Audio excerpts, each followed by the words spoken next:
What's up and welcome to another Mograph Mocast. I'm Dave. And I'm Matt, and joining us today is the super talented Sarah Gibson. Hi, guys. And Mograph is a supplement to our site, mograph.com, which is a motion graphics tutorial site with tutorials, plugins, podcasts, and other Mograph stuff. And on the show, we talk about everything ranging from motion graphics to Cinema 4D, After Effects, plugins, render engines, doing business, doing taxes, being a contractor, or working for the man. You can email us, info@mograph.com. Let us know what you think about the show, questions, comments, concerns, grievances, topic ideas, queries, artist suggestions. We're on Facebook, Twitter, Instagram, YouTube, mograph.com, maybe TikTok, who knows. Yeah. And those secret hit us up. TikToks of me dancing. The secret TikToks of Matt dancing. See, we'll just put them on the Mograph account. We need Please there, right? do. If you can, that'd be great. Yeah. So email us. We love to hear from you. We've got a lot planned in store for 2021. A lot. I'm so excited about it. A lot. It's like the culmination of things that we've been working on all of For 2020 years. finally happening. Yeah. So we've got some stuff rolling out. I'm trying to get the new site rolled out here pretty soon. So you won't see a lot of difference. Yeah. The back end is completely redone. Yeah. The new site, there's stuff that's going to come along with the new site. That's not going to be released just yet, but the new it's not even a full redesign per se. It's just like new servers, new media back end, and all of that kind of garbage. There will be some slight differences. There's going to be some full length pages, like, left to right.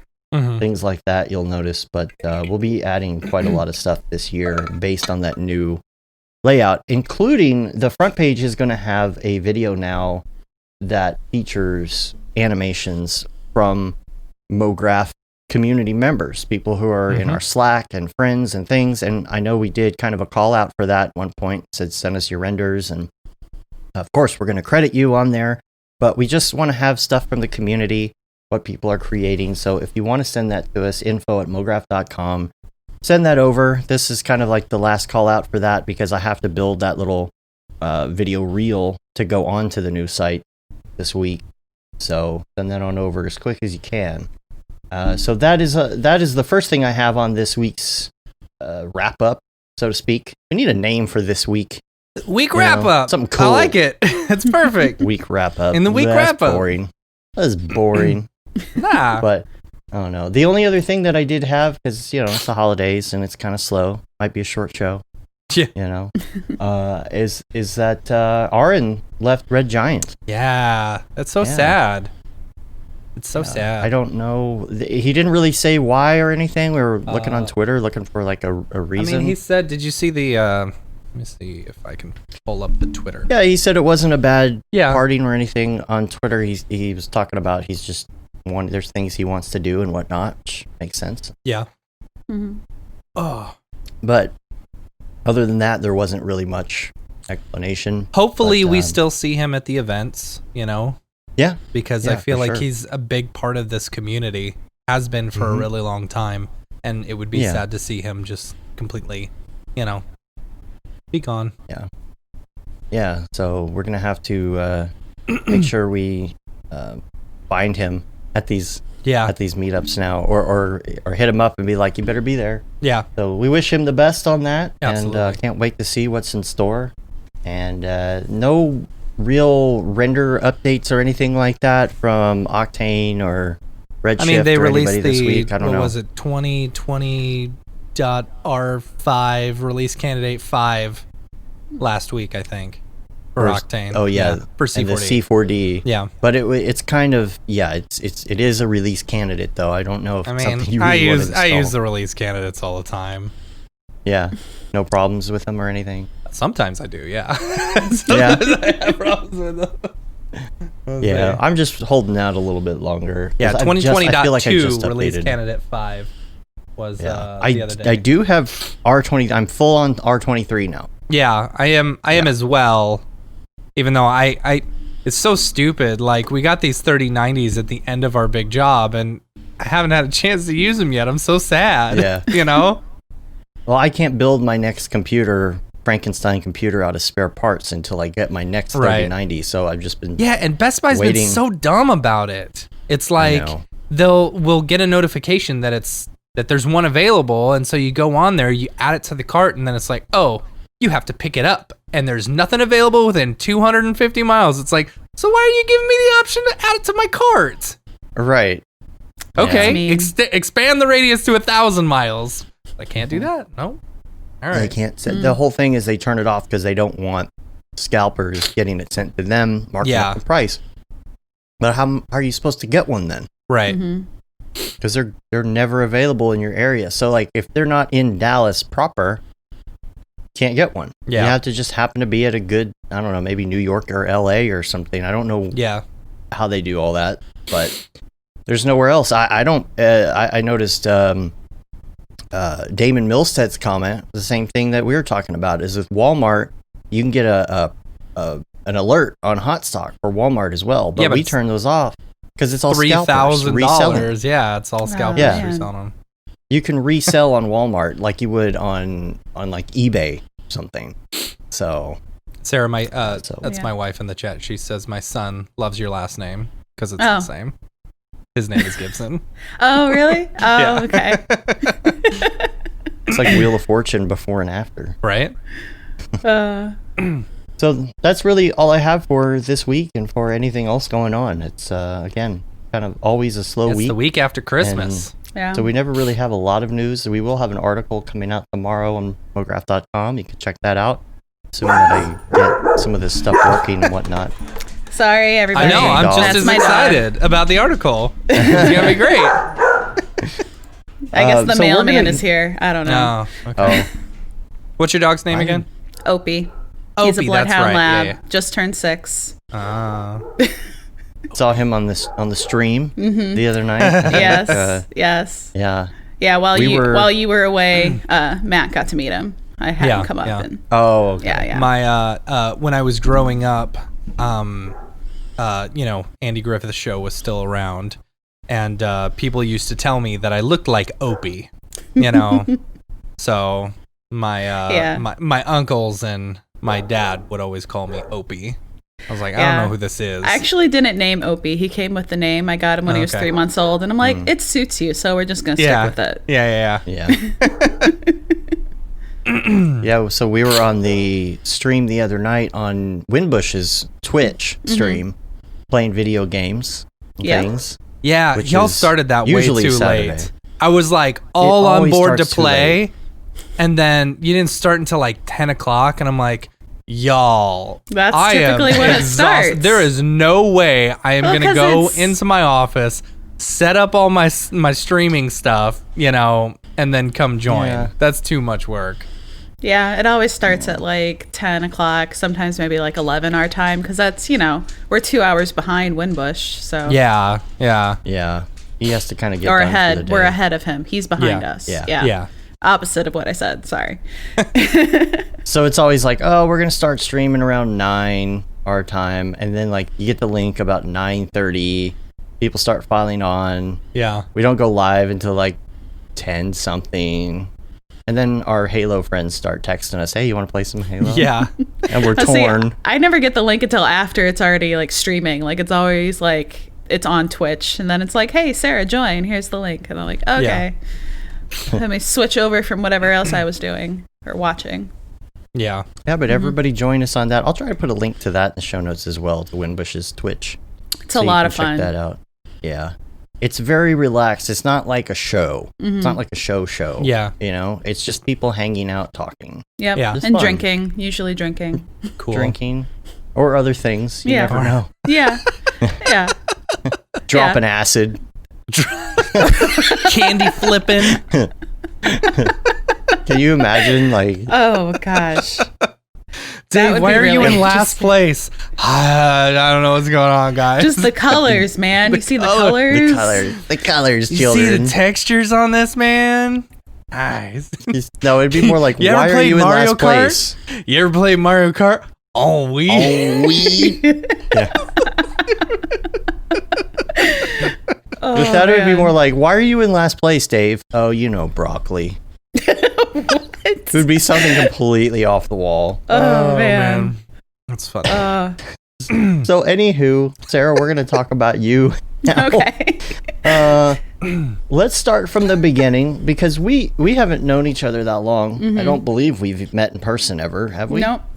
So- No, I haven't been to any of the big events yet, of course. Yet. It's just, yet. Yeah, Yes. keyword No, is- I'm 'Cause- planning on it. Yeah. Planning on it. Just had it Sometimes I'm like, what, was I drunk and met you at one point? Because I I don't know. remember. No. Yeah. The worst is when we've had someone on the show and then I meet them in real life and I was And like, don't they're like, oh remember. yeah, I was on the show. I was like, ooh, whoops.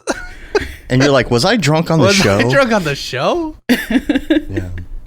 So let's start back from the beginning and let's learn about your background. We always ask, did you go to school or not go to school? Yeah. That's I always a did start. go to school, but it wasn't for motion design. I have a bachelor's in graphic design and a minor in creative writing. Nice.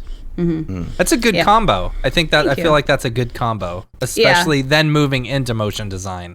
Yes. That'd be a good, Yes. a good way, a good starter thing. Absolutely. Because, I mean, I love telling stories just mostly with pictures than with words these days. Yeah. But, there was no motion design degree actually at my university. And there was only one class for it. And I didn't even take it. I took, because with my degree, I had to take either HTML coding or it was like a motion design class. And I took the HTML coding because I Smart. thought, I'll Real use smart. this. I've never used this. That's funny. Yeah. So, so I graduated. It was from UCM. And then after like a year of just like doing like contract gigs and stuff, because, I graduated from college in 2010 and it wasn't a good time to be looking for a job at that time. Yeah. And and so it took a while to find a full-time job. And I worked at a publication here in St. Louis for about 5 years, almost 5 years. And so I was working in print for a long time. Yeah. And then like towards the end, especially after, so when my boss went on maternity leave, I was doing her job and my job. And then also while shopping for a house and doing stand-up comedy. Nice. And, Ooh. I did that, I was living at my grandparents while house shopping. So I like had no expenses. And, I was just like, I'll go out on Thursday nights and do stand-up with my friends and just, That's fun. and then come home late at night and wake up early and go put the paper to press the next morning. Yeah, it's just like something I did.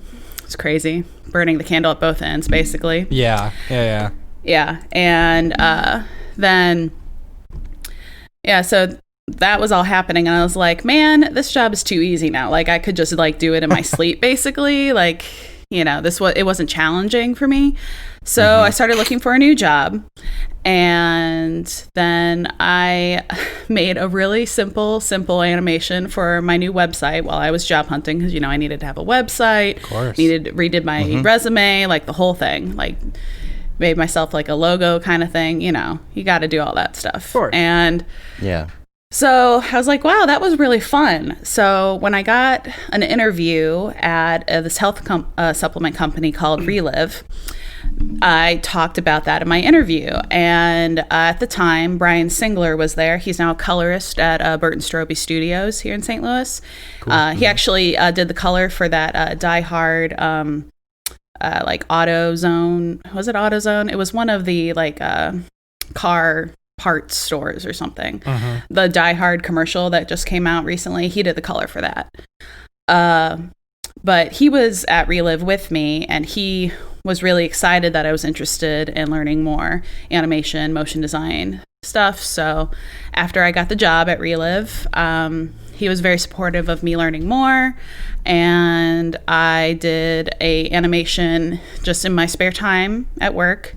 It's really like another super simple one, although I used Liquify and After Effects, and I was working on an iMac with 4 gigabytes of RAM. Ooh. Yeah.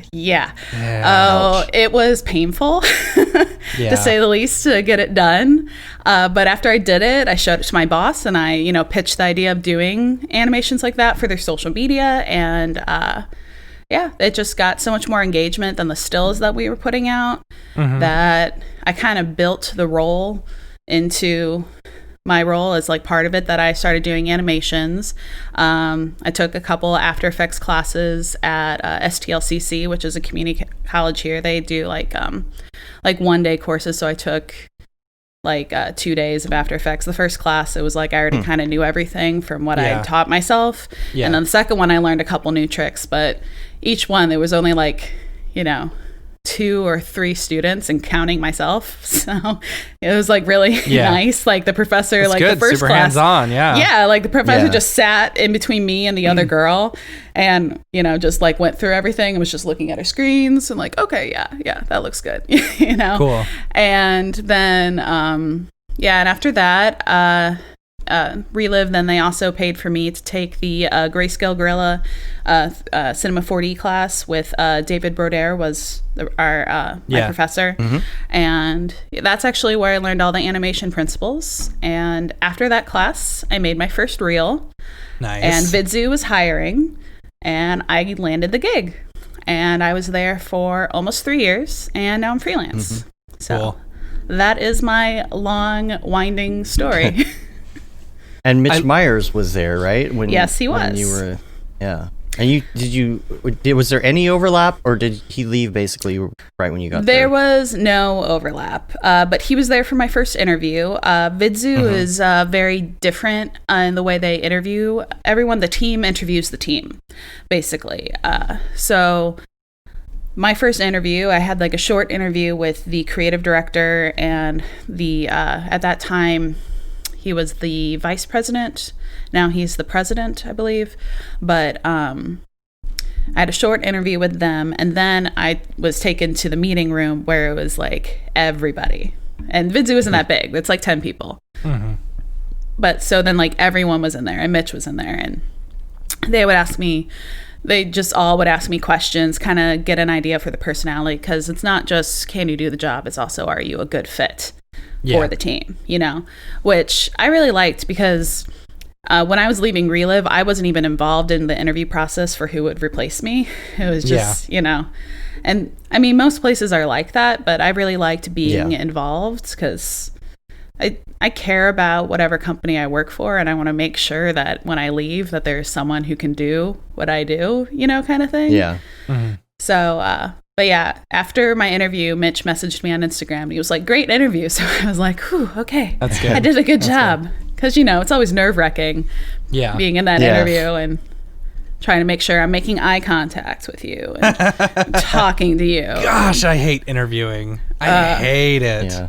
Oh, well, the vice president, John Lanius, he like threw out a question because his wife's cousin went to high school with me. So he threw out that name. He was like, how do you know so-and-so? And I was like taken aback for a second. I'm like, we went to high school together. How do you know her? Yeah. Because she's not in this field at all. Yeah. Oh. Yeah, that's why I was really confused. And then, The Facebook stalking. Yeah. So then I had to Facebook stalk him kind of to figure it out. Like, or I think I messaged her. I was like, hey, how do you know so-and-so? How do you know John Lanius? And then she's like, oh, that's my cousin's husband. I'm like, okay. That's funny. That's that can be such an intimidating way to do an interview in front of all those people. I can just imagine that can be a lot of pressure, or it could be very comfortable, just depending, I guess, on the situation. But yeah, well, I think he likes to kind of throw people off a little bit and see how they react. Yeah, that makes sense. Yeah, he's a really cool guy. Though. It's almost like you can sit and see if you I don't know, jibe well with everybody that's there. If you're just like, if it feels comfortable when you're having a conversation with a group of people like that, like what would a production meeting feel like if you were in it? Yeah. But yeah. The last like 3 interviews I went on, like I got to a point where, okay, so I was working. I did this one interview. I got an interview with a really cool like company in Dallas, and I was like, all right, I'm gonna do everything that they tell you to do. I'm gonna go buy a suit, and I'm gonna have resumes printed and stuff, and I'm gonna have my demo reel on an iPad. Is this before we met? This was before we met. Yes. Okay. And so, went out and spent like $600 on a suit, and then, had my cards done. And then after the interview and everything, I sent out thank you notes and blah, blah, blah. And of course I didn't get the job. I didn't get the job. And at that point I was like, I don't care about the interview process. I think the interview process is stupid. Let my work speak for itself, and I will wear whatever the hell I want to wear. I was going to say, did you wear jeans and a cardigan to the interview when I met you? Actually, every interview I have done after that, I wore jeans and a black cardigan and a black shirt. And I have received an offer from every job after that. Well, you probably because you look comfortable and you feel comfortable. Yeah, and and I just like it, it's like, let yourself speak for it. Don't be stuffy, and like I've interviewed with rooms full of people, and as long as you know what you're talking about, I don't know. I feel like you should be able to land a job. I feel as long as you're not like wearing shorts or something, right? You're probably fine. Board shorts and flip flops, right? Yeah, no, we had a guy once that came in for an interview wearing shorts, and they were short enough that when he like crossed his legs, we were seeing like a tattoo on his thigh, and that's all I could think about like the whole interview. I'm just like, what is that on his leg? And you wore shorts to an interview, right? Like, right? You really don't want this job. We aren't gonna hire you. It's also easier with the last two interviews or whatever. It was also very easy because like I didn't care whether I got the job per se, and I also I was freelancing during like two of the interviews, and it's like I didn't care whether I got the job. It would be cool, but I'm really enjoying freelance life. I don't know. Yeah, freelance life is fun. Yeah. I think we're going to have to do a stand-up comedy. Remember we were talking about doing a Mograph stand-up comedy? I'm glad you brought that up because I'm very curious about your stand-up comedy career. Oh, man. Like I just did I've always wanted to do it. I've always wanted to do it. My wife makes fun of me all the time because I always say, hey, I came up with a new routine for my eventual stand-up comedy thing that I'm going to do. All right. Well, when you do Jerry it, Seinfeld. Advice is make sure you record yourself on your phone so you can listen back and hear the audience responses because it's all about timing. So you got to hear like when exactly in your bit, like just you get the biggest laugh and then work in when you pause. Right. And, and then experiment of how you tell it, what more like emphasis you put on different things, it's a whole process. I mean, I'll still like think of jokes and I'm not going to tell them because the last one I came up with, it was kind of on the dirtier side. Yeah. Right. Like, but I would talk about things like my family's just kind of funny. Like, when my dad was getting a colonoscopy, my mom texted me to let me know like, hey, just so you know, your dad is getting a colonoscopy tomorrow. And I'm just like, am I supposed to wish him good luck? Like, what am I supposed to do with this information? Right. And she's like, yeah, that'd be nice. So I texted my dad and I just said, good luck. And he said, thanks. Just like a random, like, good luck, Dad. Good luck today. And he's just like, thank you.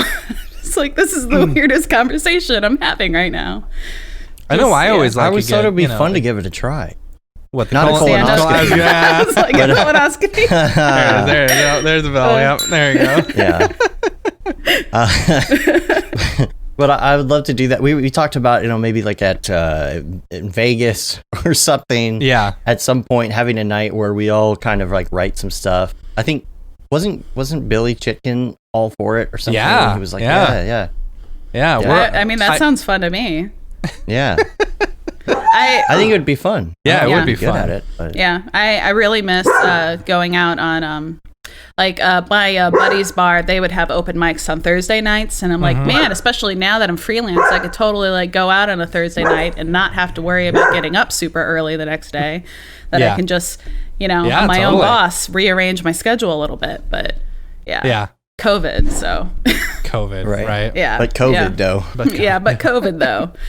So yeah, because I was talking to my mom about that. I'm like, yeah, it's awesome being freelance, but I don't feel like I'm taking full advantage of all that freelance has to offer Right. because I Right. can't go out and do things. When did you jump off and go freelance? June. Yeah. June I this haven't- year? Yes, it has not been that long. You picked a hell of a time to do it. It wasn't actually really my choice. Oh, I'm sorry. Oh. It's okay. It's okay. I'm very happy with how things turned out. Yeah. And it's not Vidzoo's fault, and I still work with them. They're great people. It was just like the perfect storm of things. Like Vidzoo is part of like a collection of other agencies, and they just like signed on for a really expensive lease in a new building.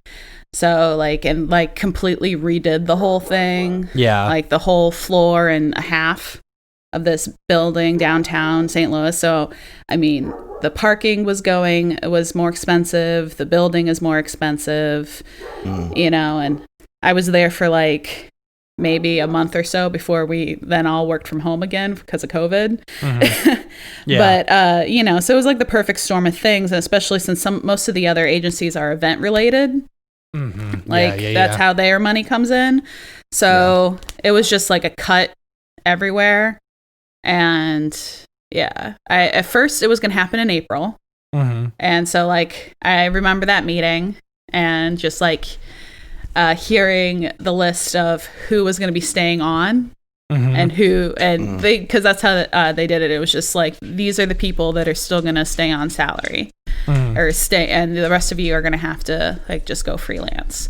And then not hearing my name, and I was glad I was on mute because I like just started crying, like because there was that moment of like, oh my god, what am I going to do? I have never been unemployed ever in my entire life. Yeah, like just like I have a house, so I have a mortgage, like all of these things like freaking out in my head.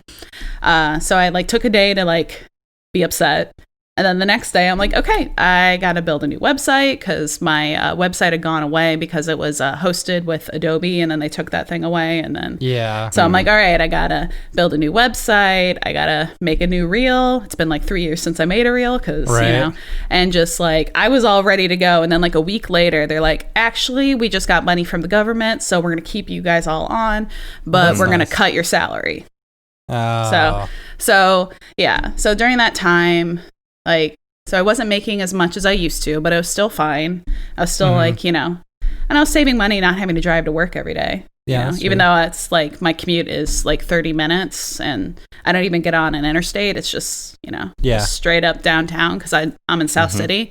And so I was just working from home during that time. And and then just after the government money ran out in June, then it's good that they were able to actually get some of the government money because most of the people I've talked to, all the big corporations are taking up all the small business money, or the churches are taking up the which makes no sense to me. Tell me about the process of getting everything going. There's always the thing where like everybody's too busy to update their reel and their website and all the things, right? We haven't updated jack. Like we haven't updated anything in like 2 years now. And it's because there's just so much going on. And then a we're lull also happens. running two companies at the same time. But if there's a lull, if someone loses their job or whatever it is, whatever your situation is, there's always that moment like, oh, I got to do all these things. And it's not just the reel. And I don't know about anybody else, but every time we kind of like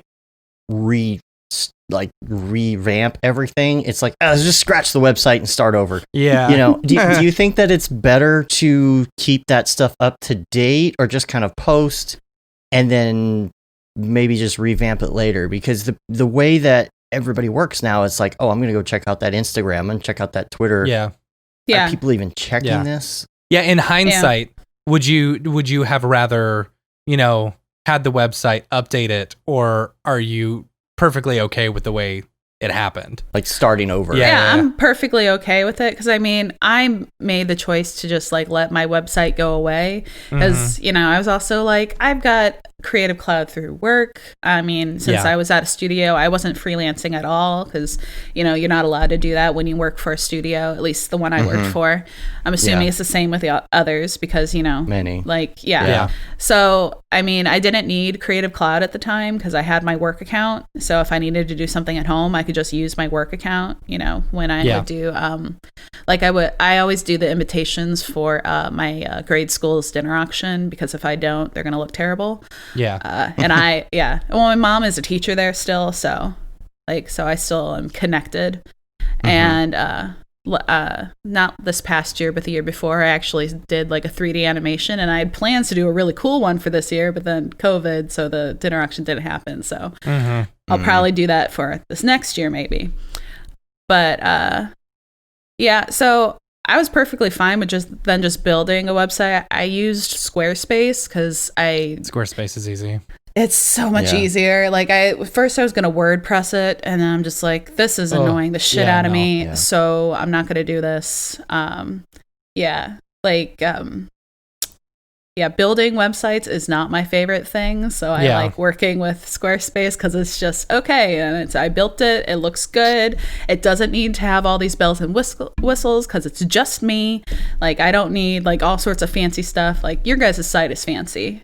Like to me, like that's a fancy website. Yeah. Like me, it's Matt just says, like. but I'm like working. Well, like, it depends. Really hard I didn't know which one you were talking about. If you're talking about the Nexus Motion one or the Mograph one, because I immediately thought of Nexus Motion. I was like, I was thinking, I'm talking about the Mograph one. Yeah, I'm talking about the Mograph one. The Mograph one. No, that's. I don't touch that. I don't touch that. That's too much. Like your website is fancy. Yeah. Very good job. Like I would just get frustrated. I get frustrated when like things like that. Like that's why I like animation and motion so much. Like because I just make it and then it's like that. Like a website, you can like code something and then it's like things gonna go completely different and wrong in a different browser, and I would just get frustrated. Well, and WordPress can be like incredibly frustrating. Like, it can. See, so I built the initial Mograph site, and I just did what I could in WordPress. It's like I slapped some plugins together and whatnot, and now we actually have Armando doing our web stuff, and he's doing like an awesome job. And he did like you won't see. That's why you won't see much of a difference in the design because he like took the same design, but he like redid it the right way. Yeah. But it's one of those things where like we're gonna do this changeover, hopefully this weekend or into next week once everything's good to go, right?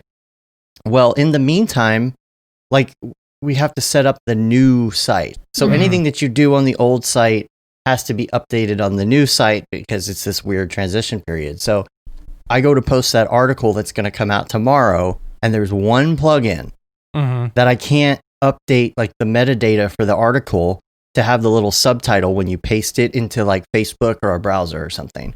Well, in order to update that plugin, I have to update WordPress. And if I update WordPress, that's going to screw everything else up. And so like for a designer, if you're just trying to get your work out there, it's just too much. Yeah. Yeah, because Vidzoo's website is through WordPress. At least it was while I was there, and then it started breaking like within the last year or so when I was on staff, because we would all, like the team in general, we would all kind of like update website stuff, and I ended up doing it a lot, and I actually had to break out some of my like HTML coding stuff because like in order for me to bold things, I had to actually like type out that code. Or like this needs to be white, and just that kind of stuff, which was really like annoying because it was just something was going wrong, and we would talk to a web person, and it was just I just don't want to deal with that. Is it HTML? Is it CSS? Is it PHP? I don't know. Is it a plugin? But you use Squarespace, and we use Squarespace. We used it for our old site, and we use it for our site. I think some people use Wix and other things. But how do you, now that you have it set up, how do you see that people are finding you on the internet? Mostly because I use a link tree on my Instagram. I think that gets a lot of people through there. I also have it linked on my LinkedIn, and I think that is mostly where people come from. Linktree is like where you put it in your bio so people can get to the links you're talking about. Yeah. If you're not verified. Yeah. Like the cool people. Yeah, I love Linktree because, I mean, it's free. I use the free version. I haven't, done the paid version yet, but I love it that then I can just update it with different buttons. So if I'm like, hey, go watch my short film, and then I can just like put that as the top link in my Linktree. Yeah. And I never have to update the link in my bio. And then I can consistently keep the links to all my other, social media and pages or whatever. Like just I like Linktree. I hate it's so ugly though. Yeah. That's the one thing. Yeah. It's just so ugly. Well, if you do the paid version, I think you have more control and can make it prettier, But I was like, and then you can add CSS and PHP, and then you're right back to. And then you're just doing more complicated things. Yeah. When you put the link in now, I don't like. Is that going to still be okay to do? Because there's all these new terms of service on Instagram now, where it's like, oh, well, if you post a link in your bio, it has to be your website, and then there's all this other weird Instagram subtext. I don't know. Kevin sent me a link to something. Zuckerberg. Really? Yeah. It's like they can use all of your stuff now for anything, and they're allowed to look at your contacts and all your photos on your phone. What? Or something like it's all of this gobbledygook, and the problem is it's not that it's not true, it's that it gets misconstrued. Like there's lawyers, and these lawyers try to account for everything and every possible scenario in order to CYA, right? And then they do it, and then people read it, and then they're like, oh, that's so dystopian. I can't believe that they're going to do this. And then it becomes an article, and then it's kind of taken out of context. Yeah. Well, like looking at all the photos on your phone, that's probably the same thing as when you give Instagram permission for you to go through your album so you can post something.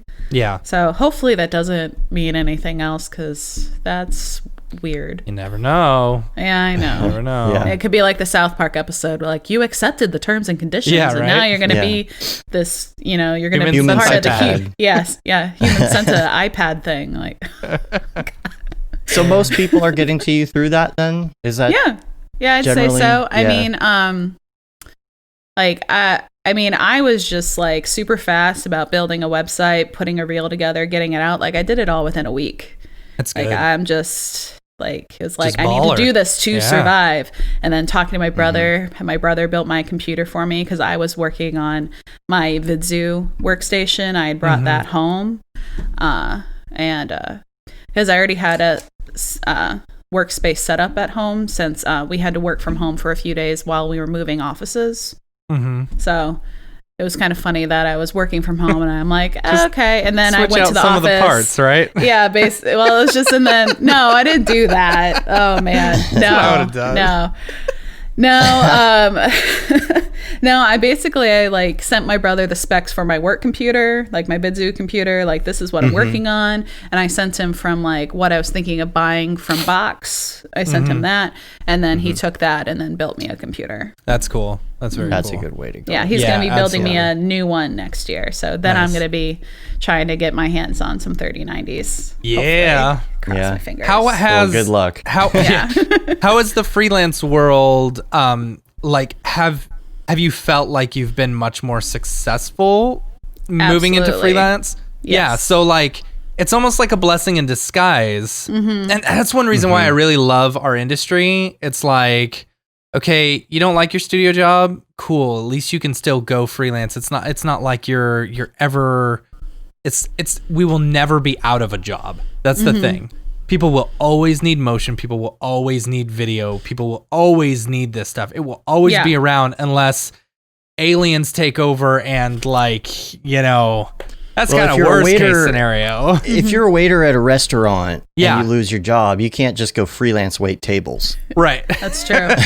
So, Right. Could you We got imagine that some going guy for just it. walking? Oh, let me bust his table Yeah. for you. Yeah. yeah, they just come over to your house. I'm gonna I bust your think you're- table. And Yeah. what would you like today? Today, Yeah. I believe you're making a roast chicken. Yeah. Hold on, I'll So have to freelance I'll have waiter to go is to called my butler. freelance my freelance cook. Hold on, I'll be back Yeah. in a few hours. Make sure to Yeah. leave me a good tip. Yeah. But yeah, no, like so what? we're able to just, get up and going. And that was the thing that I really like. I got fired from the job that me and Dave were working at because the owner wanted to buy a Maserati and I apparently wasn't worth that keeping around. So, Seriously? Wow. Yeah. He's a dickhead. So, I was very worried. I didn't call my wife. She was not the first person I called. It was my old boss saying, "Hey, I'm available for freelance work." And so like I went freelance for a couple months after that. And as much as I was looking for like a full-time gig and stuff, like I was just able to keep the freelance work going and it was awesome. I really, really enjoyed it until I went and got one of the, a new job. But that's one reason that I really love this. I didn't end up having to take unemployment like at all during the entire time that I was freelance. It was great. Yeah. I did take unemployment for like, the beginning of it, especially because we were getting like the extra government money. Yeah. But yeah, like the only thing bad about it was that I had already started reaching out to people in April when I thought like it was like that week, like after that day, then I started emailing because I'm friendly with a bunch of different agency like and studio owners because I put together a Mograph festival here twice. Cool. Like, so, like, I know people at 90 Degrees West and Aligned Media and, like, all these other studios and stuff. And also because I'm on, I'm part of the St. Louis AIGA board. So then I have a lot of contacts. So I was just like, I was need to make sure I get something. Yeah. So I'm like emailing all these people, and then it was like a week later, I'm like, actually, I'm not going freelance yet, so I'll let you know when I do. Yeah. Because it was just, that awkward waiting period. Like I thought I was going, and now I'm not. So now I'm just kind of figuring things out. At least you're immediately on their mind. Yeah. For once you did. Yeah. Yeah. Although I did get some like, why are you going freelance right now? And then having to explain why. Yeah. Yeah. From some of them, since we're friendly, and just, What kind of projects are you working on? Yeah. Well, okay. One I can talk about. And Yeah. this is why I'm still on 22. I haven't gone to 23 yet because I'm waiting for this one to finish.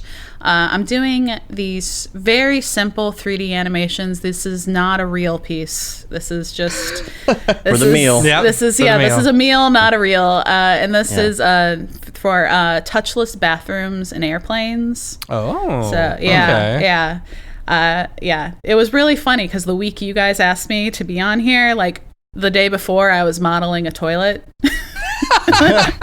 I was like, and then the day before good. that, I was teaching my mom After Effects. I'm like, this is the weirdest week ever. Just like, That's funny. but yeah, because I needed a bowl for the touchless toilet seat and lid. So I needed to build the bowl for that because Just a and I simple was loft, right? I was like, this is just I took a cube and I just modeled Nice. it under a subdivision surface and just lined Yeah. everything up together.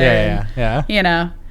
Just then animated the lid opening and closing, and it's pretty cool, the idea of how it's supposed to work. But then I got into an argument with the client because he's like, no, I want to see it open when it flushes and see the water going down. I'm like, but that's like against everything these products are about. It's about keeping everything clean. Right. And so you don't have to touch things, and so things aren't getting into the air. And if your toilet is open when you flush, things get into the air. Yeah. Like, I'm kind of hoping something that'll change because of COVID is that maybe we'll have toilet seats, like the lids, in public restrooms. Because that's always, to me, that's like one of the grossest things about public restrooms is you can't close the toilet before you flush. Yeah. So everything from everybody is in the air thought and about on that the surface. before. I'm sorry. It could be a like now a, you're gonna think about this, but yeah. Yeah, I will. But yeah, I'm sorry. Well, and I always think about that stuff now during COVID. It's like, okay, now if I touch this with my left hand, Yeah. and then I'm going to touch the door, so I got to make sure that this hand doesn't touch anything else. I'm like the aviator. Yeah. Yeah. Man. So I don't what do you miss put that. in the toilet to show something in the toilet? Oh, Is I it didn't. blue- something no, blue? there was nothing Is in it there. your I mean, it's typical all blue about water? the seat. It's not about it's not about what's in the toilet. Yeah. But I did have to like animate it like opening and then closing. And then our compromise was I just had a flush sound effect. So you got the Nice. idea that Nice. it's flushing. No, I gotcha. So like I did that. Yeah. I mean, I did the same thing with the touchless hand dryer, but then I also had to, make the hands look wet. And at first I had like used X particles to make droplets on the hands. I'm like, this doesn't look right. Yeah. It just looks like there's like gel on his hands falling off when Yeah. they get under the hand dryer. So I used those same X particles to make a wet map and then just Yeah. like I was made gonna his ask, skin yeah. super, super shiny in those areas, and then like it disappears as he's drying his hands awkwardly Yeah. because I aren't high budget, so I'm not like doing Yeah. super Right. awesome hand Yeah. animations. This is why this isn't going up places. It's Yeah. just it's all about the product. Yeah. They wanted me to keep it simple, so Yeah, fit I'm that keeping budget. it simple. Yeah. Yeah. I love the X Particles wet map stuff. I did that for my X Particles challenge one where it was like, some gold was going over the logo and I wanted Nice. it to change from one texture to the other. It was cool. Yeah, I just used a wet map and a vertex map. It was cool. Very nice. Yeah, that was my first time actually using a wet map, and I'm like, this looks really cool. I'll have to use this again when I have time Yeah. for fun. Right. And there's in a toilet, going back to the toilet color, because that's where my mind goes. The You have toilet to was use just blue. white. You would have to use blue. Oh yeah, for the water. Like, what? Yeah. Yeah. I'm thinking about it. I'm like, what other colors could you didn't even want to use yellow. Yeah. No. You don't Or want to red, use red. no. Well, it's just more like it was like the hand kind of waves, the toilet opens, and then the hand waves, the toilet is actually somehow like the seat senses like after you get up or after good. like you stop using it, and then it just closes on its own. Yeah, let's hope Glad it that doesn't happen like, while you're on it. Yeah. like they currently do, where they just randomly flush for no reason. Yeah. Well, then That's it's like, true. and then you wave your hand in front of the flush sensor, and then it flushed. Nice. Yeah. Nice. Yeah. I mean, feel some like of there are these- many points of failure in that system. Well, have you ever been in like an airport bathroom and the thing flushes early and you're on it? That's And it the just worst. splashes Oh, all man. up on you. Oh. Yep. Ugh. Oh. No, thank you. I didn't know this thing had a bidet. Can you imagine you're just sitting there now and the thing starts eating your Eating you, rear. just eating you. Oh, it's last just time like I wa- closing on you. Like how strong are the jowls? Yeah. Oh man. I hope it has a sensor to stop it, like Help. or else you're in Help. trouble. Yeah. Ah! I mean, I'm man. just like, these are all just like, step files from engineers and stuff. Right. Yeah. Right. I was just glad things were like in pieces enough that I could easily animate things without Yeah. actually having Yeah, to like dive into the weeds and, separate things out. That's always super annoying. Yeah, totally. So anything else that you can talk about that you're working on right now? Well, I haven't really started on it yet, but I am planning on doing another short film. Cool. And the next one is going to be about a mummy in a museum having a wardrobe malfunction. Oh, nice. Very Very nice. Yeah, no one steal my idea. It's on All the right. podcast. Reference. Yeah. Now, if a mummy loses his bandages, is there anything beneath? It's like, so this idea, I've had it for years, and it's just kind of been in the back of my head. And originally I came up with this idea when I was doing some stop motion stuff at Relive. And I thought and there was two ideas. Either it could reveal the armature underneath, or it could be like a really shriveled, dried up, mummy parts. Right. Yeah, Or what so about I like invisible? the really shriveled, dried up mummy parts. I'm kind of thinking of doing that, and then like Yeah. maybe like doing a comedic blur on it, like pixelation Right, kind of right, thing, like just like in that area. But I mean, so then he's just going to be in the museum, narrowly avoiding the security guard, like Nice. and like trying to find new pants, Nice. and then they're going to become friends. Goes to the bathroom and gets a bunch of toilet paper. Yeah, basically. That's Right. kind of like where I'm thinking. I still need to like do the character design and storyboard it out and like, fine tune the story, but that's like the general idea. Like I love doing like something where like Paranorman is kind of like part of the inspiration behind this, where it's like, like the mummy gets out of the coffin or the sarcophagus, not coffin, sarcophagus. Right.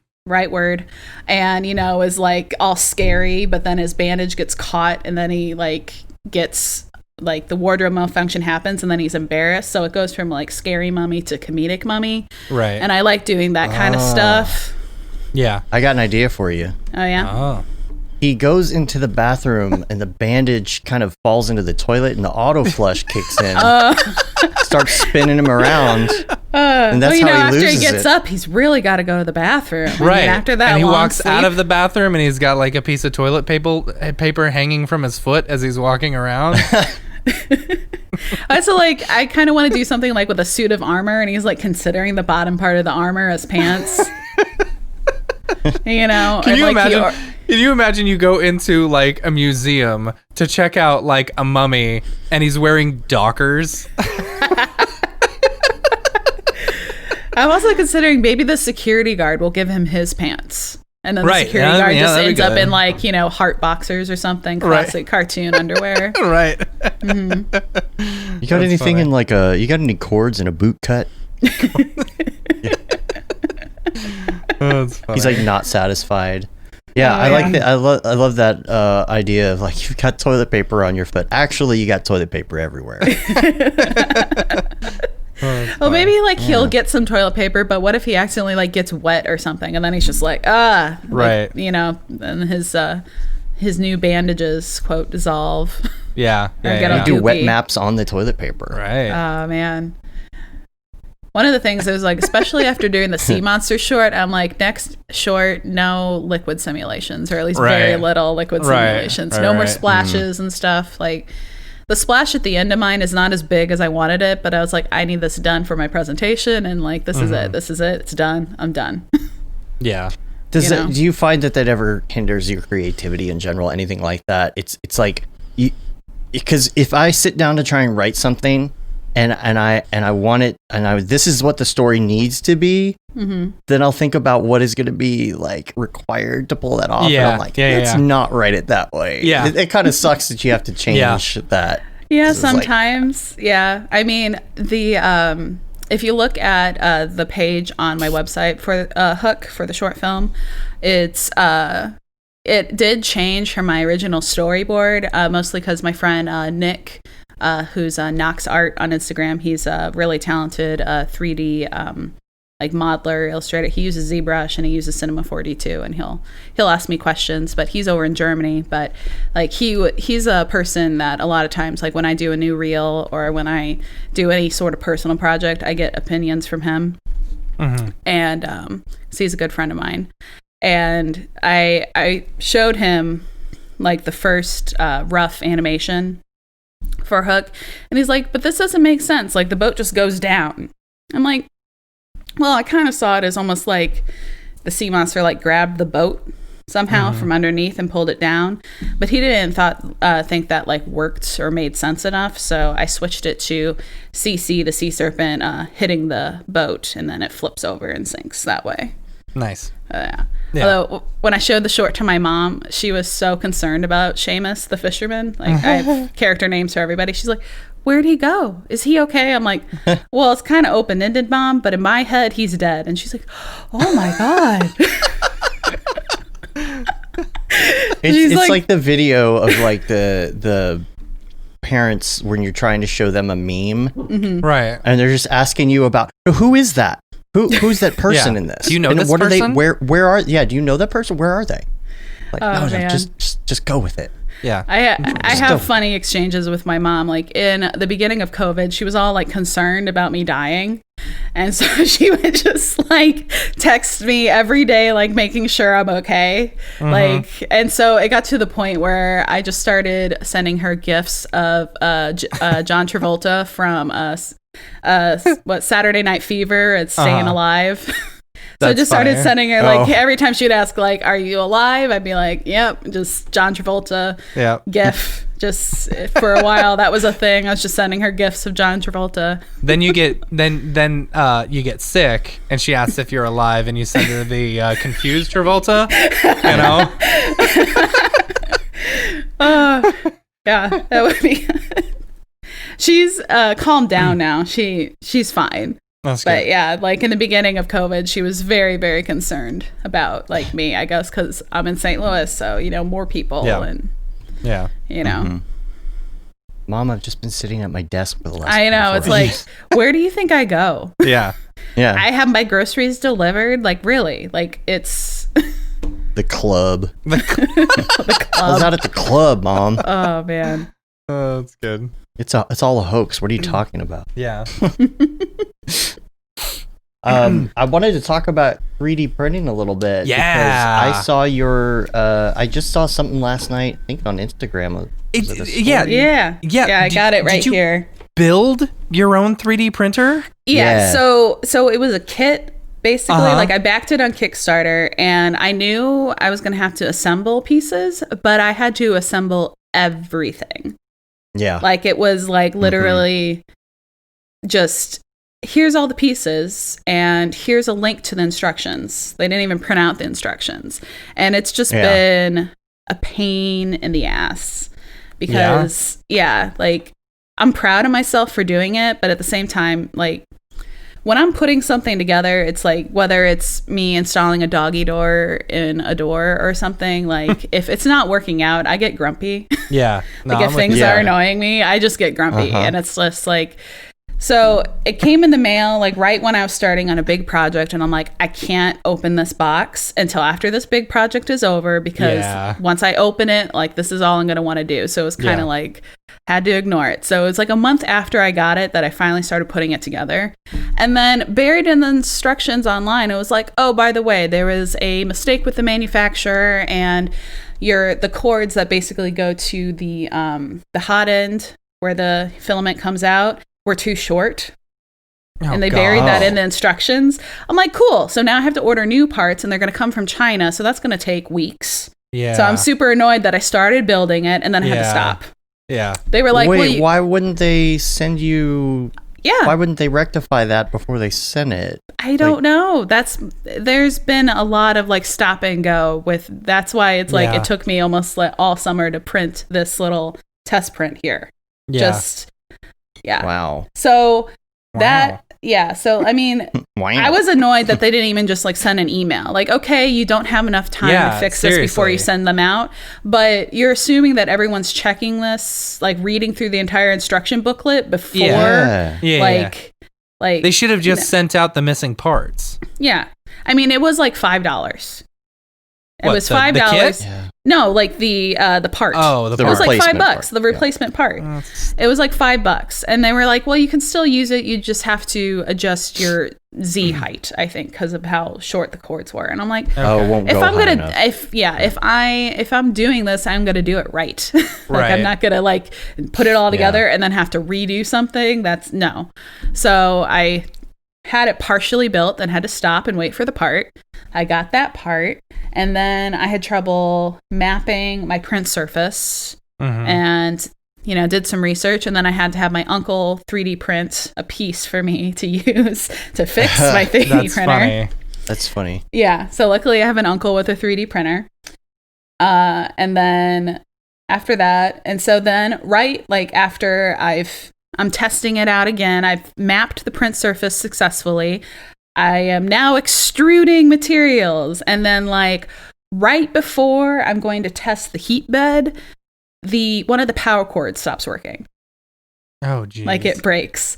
So then, so it was like just physically breaks, or it just kind of like the light doesn't come on in the like the box part of the cord, like where you have the cord plugging in and then you have another plug.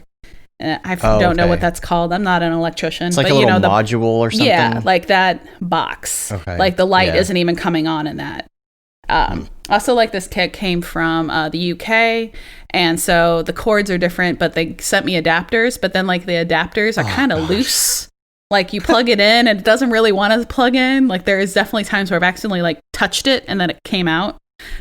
Hopefully this was cheaper than just buying like an actual 3D printer. Right. I feel like with like all this, like, because I got like all the like the expansion pack thing. Like right now, my biggest complaint is I can't get the second material because I have a dual extrusion. Like so, I should be able to print 2 materials, and that isn't working. The motor keeps turning the wrong way, and I thought I fixed it, and then I went to do the test print, and then I look and like no, it's still turning the wrong way. So it's pushing the filament out instead of pulling it in.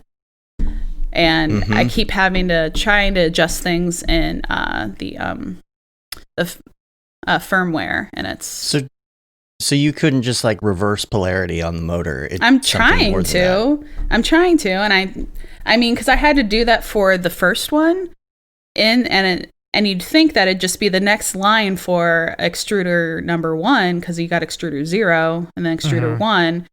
And I've put it on false, and I've put it on true, and nothing changes.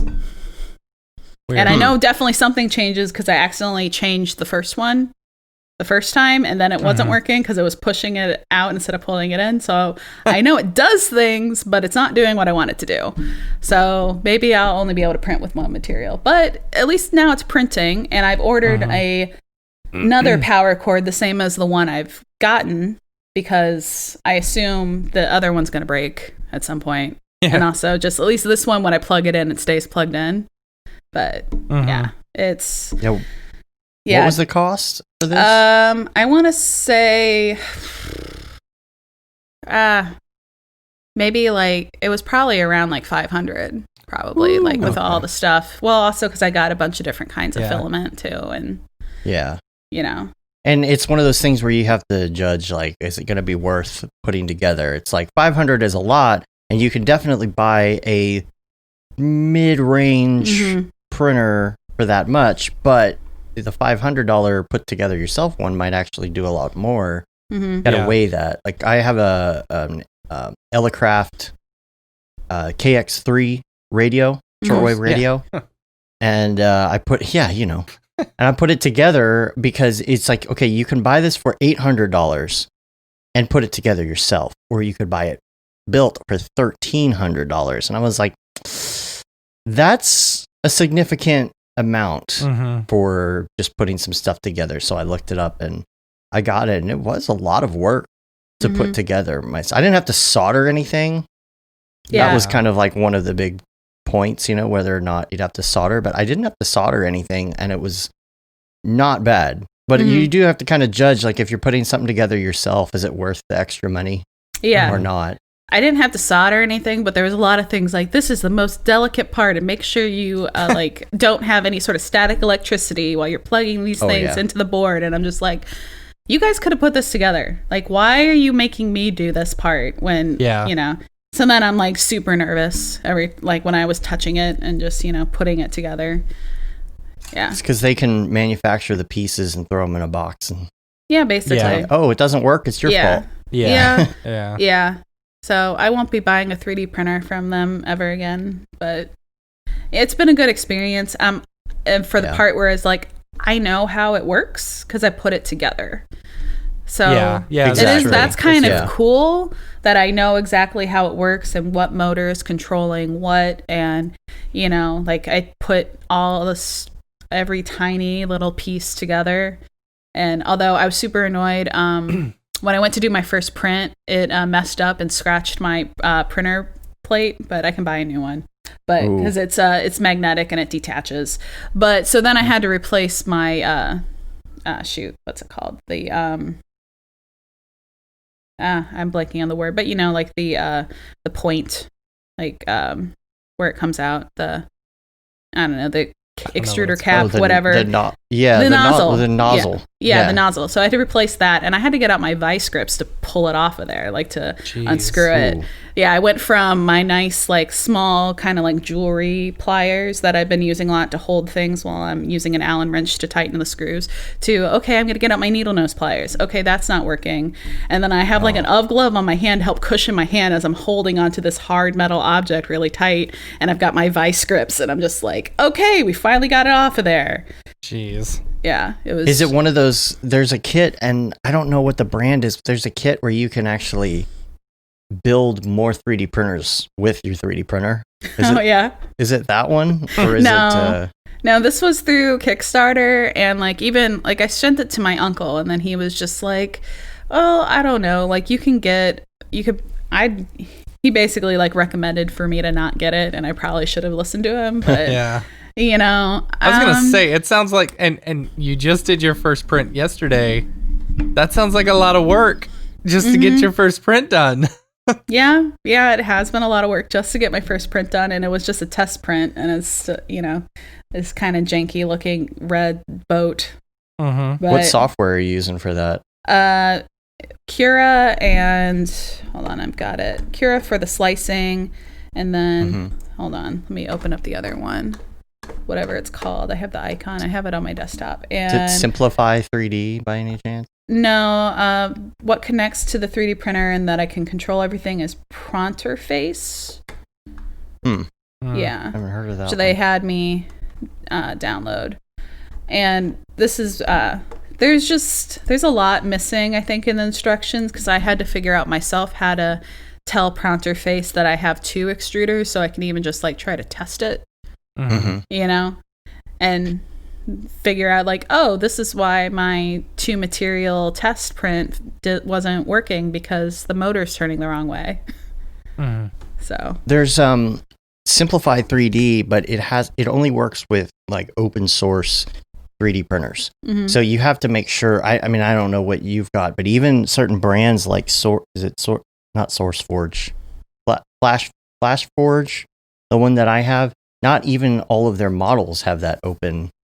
But if yours is open, I would recommend checking out Simplify 3D, because it brings in Cinema 4D models pretty well. Nice. I mean, they have to be FBX and whatnot, but it's very good at like bringing that stuff in and then doing all the hard work for you later, like building a raft for it or supports or all that automatically. Yeah, I think this is open source, so I'll have to check that out. Because, yeah, I just did my first test print, so I haven't even tried printing something I've made yet. I was going to ask if you built that boat or not. No, that was just like, here, download this test print. Because I was like, I'm not going to make something super complicated for the first one, you know? And I'm just using, like, the default materials it came with, which is, they sent red and blue. And then I have, like, a wood one. I don't know, like a carbon kind of one, I think, in a silver, maybe a white, I can't remember, or a black. I don't know. I got a lot of different colors. So I was like, well, I might as well just get a bunch of stuff. So.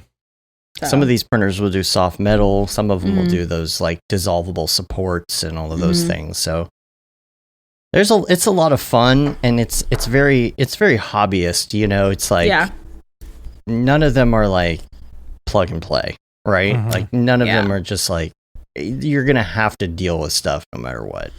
Yeah, which is, I'm like my father, and I get annoyed. It's like if my car breaks, I'm like, why? You know, I just, you know, I expect it to just work. You know, some things when you just like expect it to just work, and this isn't one of those things. But eventually, maybe I'll get that second material to work. I couldn't build it all myself. Like, I do enjoy Legos and building my own computers, but it's like the second something goes wrong, I wouldn't even know where to begin. You know, that to me seems like a completely undoable task for me. Legos sans the whimsy. It helped that there was all of these instructions, although a lot of it is, I'm fairly logical in like how I'll think about things, so I'm good at putting things together, and I just get annoyed like when, hey, this part is actually wrong.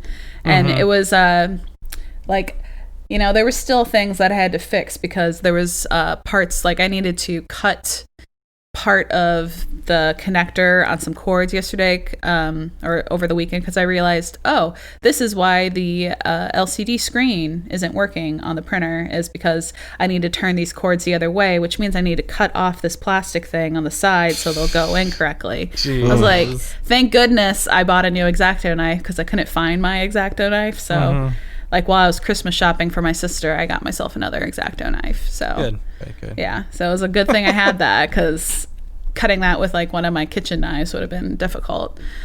And then yeah, it's just been a lot of, that's what I get annoyed about, when things in like the parts are wrong. And it's like, and I had to like dig through the instructions to find that out. You couldn't have sent an email like, hey, we've shipped your box, but just so you know, these parts are wrong. If you want to order the correct part, go ahead and do so. Yeah. I you know, agree. and here's the link to order those parts. Like that Fried was like Pixels the is here. review. Oh, hey. Okay, now I can't remember. Did we talk about this off the air or on the air now? We talked about it off the air. Okay. Now that Fried Pixels is here, the wet and sticky. We talked about wet and sticky. Yeah, wet and sticky. I'm going to run to the restroom real quick. All right. That's like, speaking of wet go to the bathroom. Yeah, so this happened after you had left the game night last Wednesday. So Christmas Eve. Because it was the evening before Christmas Eve. Yeah, and we were all, we were playing Push the Button on Jackbox. And it wasn't me that answered. It was, Kendra? Say Kendra? Or is it? I might be remembering her name wrong. But so both her and I... Kenza? Is it? Yeah, Kenza. Yes, thank you. Yeah, both her and I were the aliens that round. Although I don't think I knew she was an alien, but I knew I was an alien because the game told me so.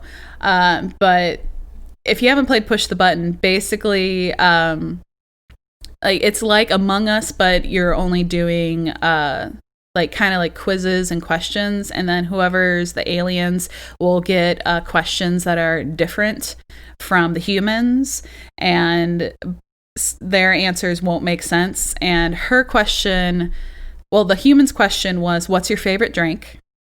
And like, you know, EJ answered beer, duh, you know, and I forget who else was in there, but you know, I think there was 2 beers, and then hers was anything wet and sticky, because her question had been, what would you hate to get on yourself or something like that? So her question, like her answer really didn't make sense, and she tried to kind of spin it like it was a drink.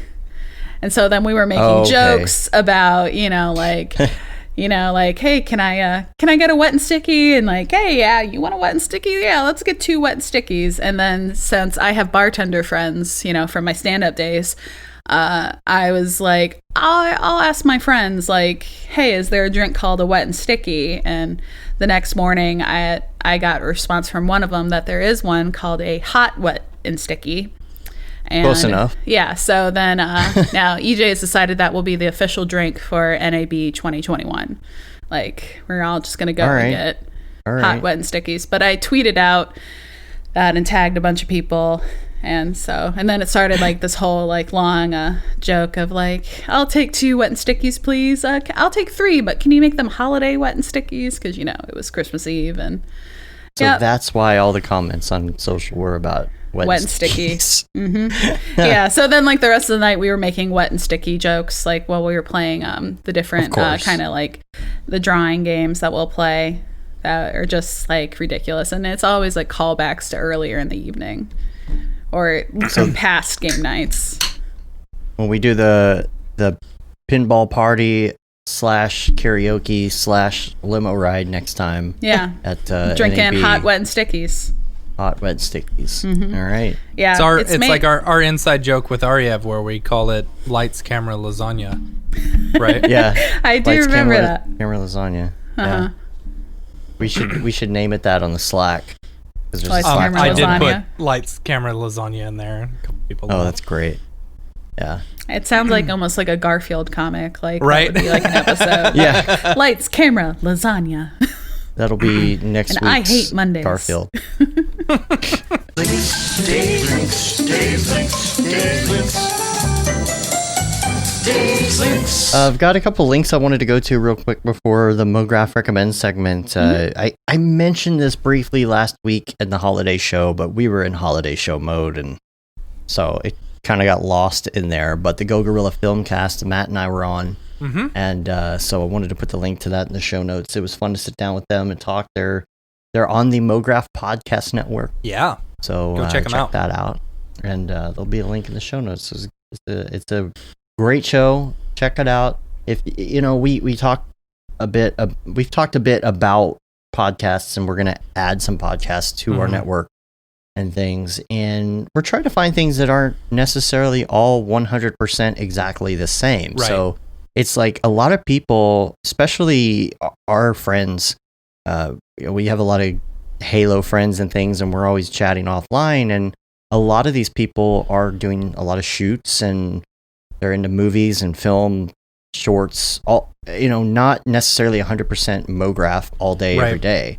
So there are these kind of like side areas that we feel are very interesting, Unreal, or whatever it is, right? And like, so, speaking of podcasts, like, for example, Caitlin Cadju just announced her podcast. She's doing like it's one all about cartoons. I don't know the exact name of it. Oh yeah, I'll see if I can about find it and then put in the link.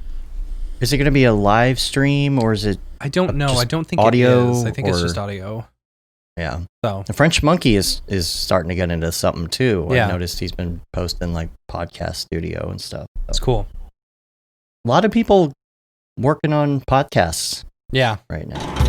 Hi, my name is Sashia Dumont. I'm a writer, actor, and filmmaker. Hi, my name is Paul Robinson. I'm a director, DP, and filmmaker. We are the creators and hosts of the Go Gorilla Filmcast, an online source for all things indie film. We are a husband and wife film team and co-owners of Sen3 Productions, and we started this podcast for filmmakers like ourselves who were producing on micro budgets with skeleton crews. Go Gorilla is a weekly podcast that features various talents in TV, film, and web series productions. We've interviewed filmmaker powerhouses like Kestrin Pantera, Richard Raymond, Alex Ferrari, Cassandra Ebner, and Ryan Connolly. Amazing actors like Hannah Ward, Lou Taylor Pucci, Chris Wataski, and Eileen Gruba. Groundbreaking cinematographers like Jody Lee Lipes, and Jessica Lee Gagné, and many more. We also offer weekly reviews of our favorite films and shows, which vary from low-budget first-time filmmakers to A-listers and everyone in between. Go Gorilla is proud to announce that we have officially joined the Mograph Podcast Network. So if you love filmmaking as much as we do, tune in every Sunday for a new episode of the Go Gorilla Filmcast, your source for all things indie film. Now available on the Mograph Podcast Network. Yeah, so check that out. And the only other thing, I kind of missed this, and I saw it, and I didn't realize this was Raid Zero's. But his Mandalorian Mando, thing? yes, that's good. I kind of saw it and I liked it, and I didn't, for some reason, I was just kind of like flipping through my phone. I was like, oh, that's cool. Yeah. Did not realize until I came back around that it was Phil's. Yeah, totally.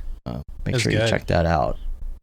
But that's all I have for links today. Like I said, we don't have much going on, so yeah, it's called Cartoon Feelings is the name of her Cartoon podcast. Feelings. Yeah. Yeah. And look on Twitter at Feeling Cartoon or cartoonfilm.com. Is there an episode out yet, or is she just starting to work there's on one it? episode. Okay, cool. I think. Cool. I'm going to have to try and grab that, put that in show notes as well. So, let's talk about, let's go to Mograph Recommends. I think we might have some good stuff to talk about today when it comes to movies and TV shows and things that just recently came out. So we're going to start by asking you your favorite movie. Jurassic Park. It's quick. Good answer. Yeah. Good answer. Well, I mean, I wanted to be a paleontologist as a kid, so didn't we all? I love dinosaurs. Yeah.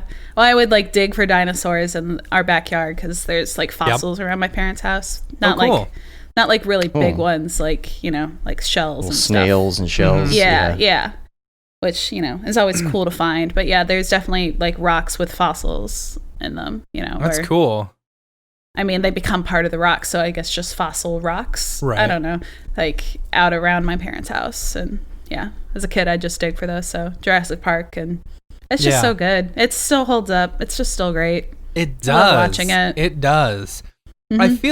I feel like that and Terminator 2, you know, Yeah. are huge influences among a lot of us in this industry. You know, it's like, oh, I got into this because of Jurassic Park.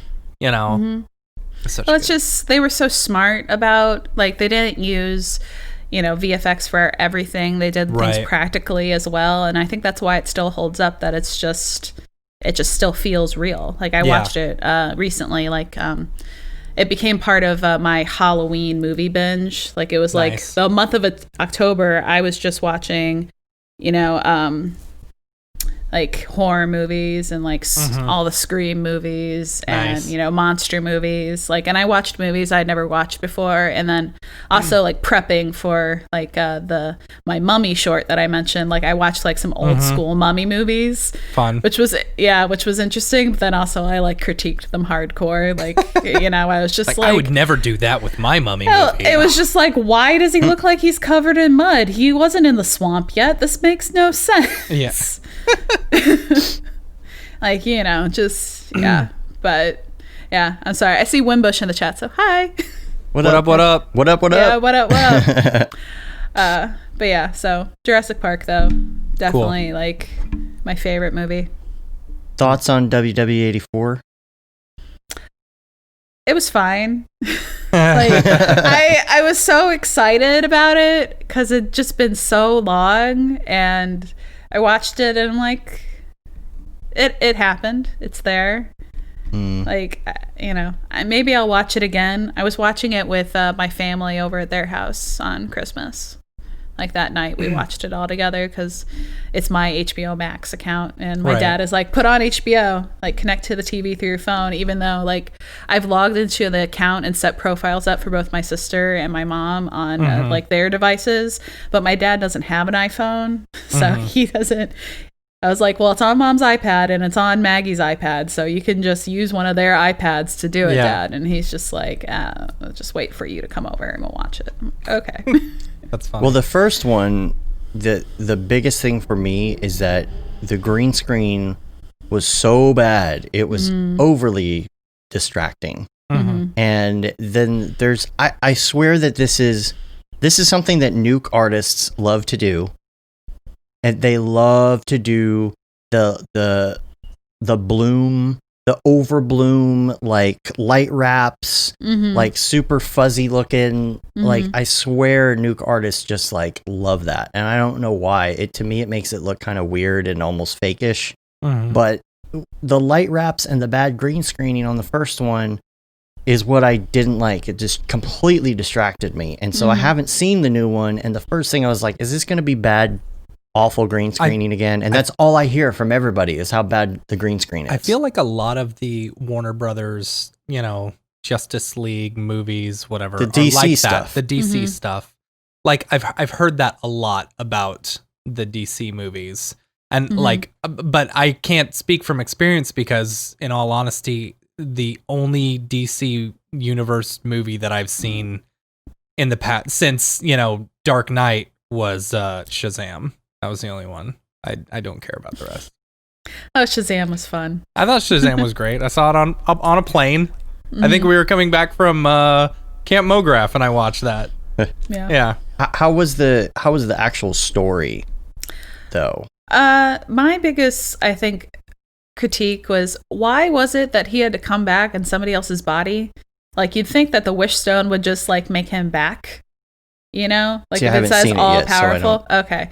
Well, he's do you want me to explain, or are you going to watch it and you want to? I do not care about spoilers for this movie, no. Okay. Well, I just thought it was odd that if this Wish Stone is as all powerful as they're saying it is, that he isn't like just back as himself. He's like, his soul is basically like, he's almost like possessed this engineer guy. He's just in someone else's body. And so like she doesn't recognize him at first until, you know, he says what he said to her before he died in the first movie. Spoiler, he died in the first movie. Sorry. If you didn't know that. And like hands her his watch, like he handed her his watch in the first one, you know, and just like, and then it's like she just sees him as Chris Pine's character. So I just thought that was like an extra thing that didn't need to be there. Like he could have just been there. Weird. You know? See, on the story front, I've heard bad things, and I've heard bad things from two different places. And number one, are any of my friends who are in this industry that I see on Facebook or Twitter or something or whatever, they're like, oh my gosh, like the green screen, and then anybody who I'm friends with who says they were watching it on Facebook who isn't in the industry, they say they don't like the story. And so I'm looking through this week through my feed of people who all hate this movie, and I'm like, okay, well, I probably won't like this movie. And then I see HBO Max has an ad that comes up in Facebook, and I'm like, I wonder what the comments say on this. So I click, and it is just riddled with people just blasting everything about it. Here's the thing, though.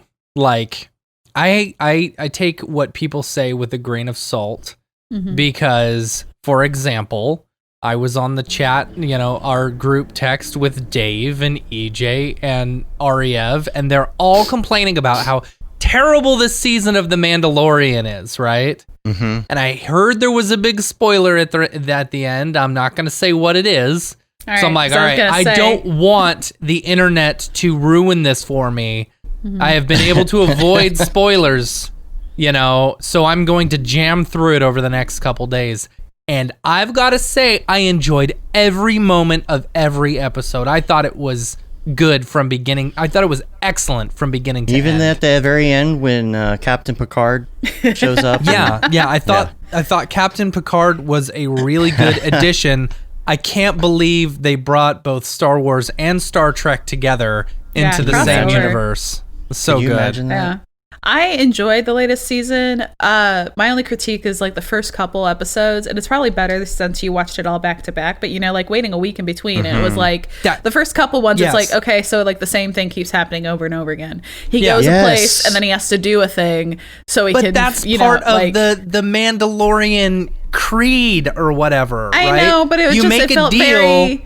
To do a job, repetitive. and then you get that job, and then you get the rewards from it. It just didn't feel like there was any progress in the story at that point. It was just I guess it was exactly. Here's the thing that I think like current day storytellers and TV shows and stuff, like what we're so used to nowadays. We're used to a fluid story every single time. We're not used to the old classic monster of the week type stuff, right? I mean, I watched Supernatural, so I mean, I loved those, but I mean, they were always, I don't know, maybe they just felt more interesting to me than. I don't know. But did you watch it every week? Did you watch it week for week?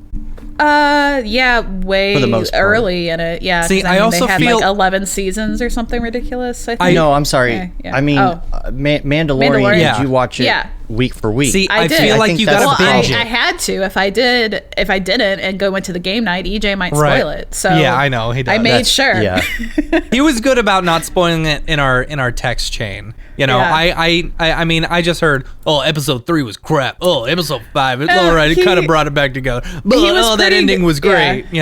He tried to like hold back because I know James hadn't watched it yet, but I made sure, like, there was times where I watched it Saturday morning because I'm like, I need to make sure I watch this before tonight just in case. See, I don't that's why I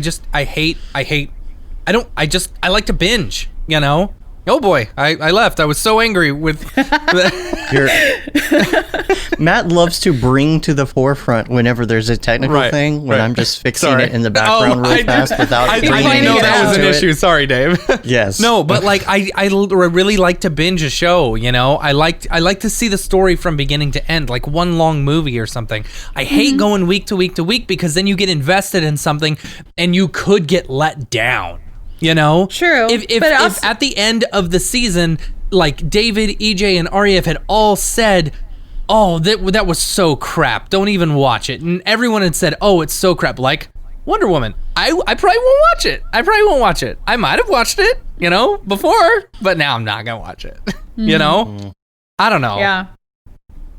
See, I watched it like you did. I watched it week for week, and the problem with that is that you wait 7 days to find out what's going to happen to Baby Yoda this time. Right. What's going to push the story, and then See, you get and- there, and it's like, oh, they're just kind of treading water or whatever, and nothing's.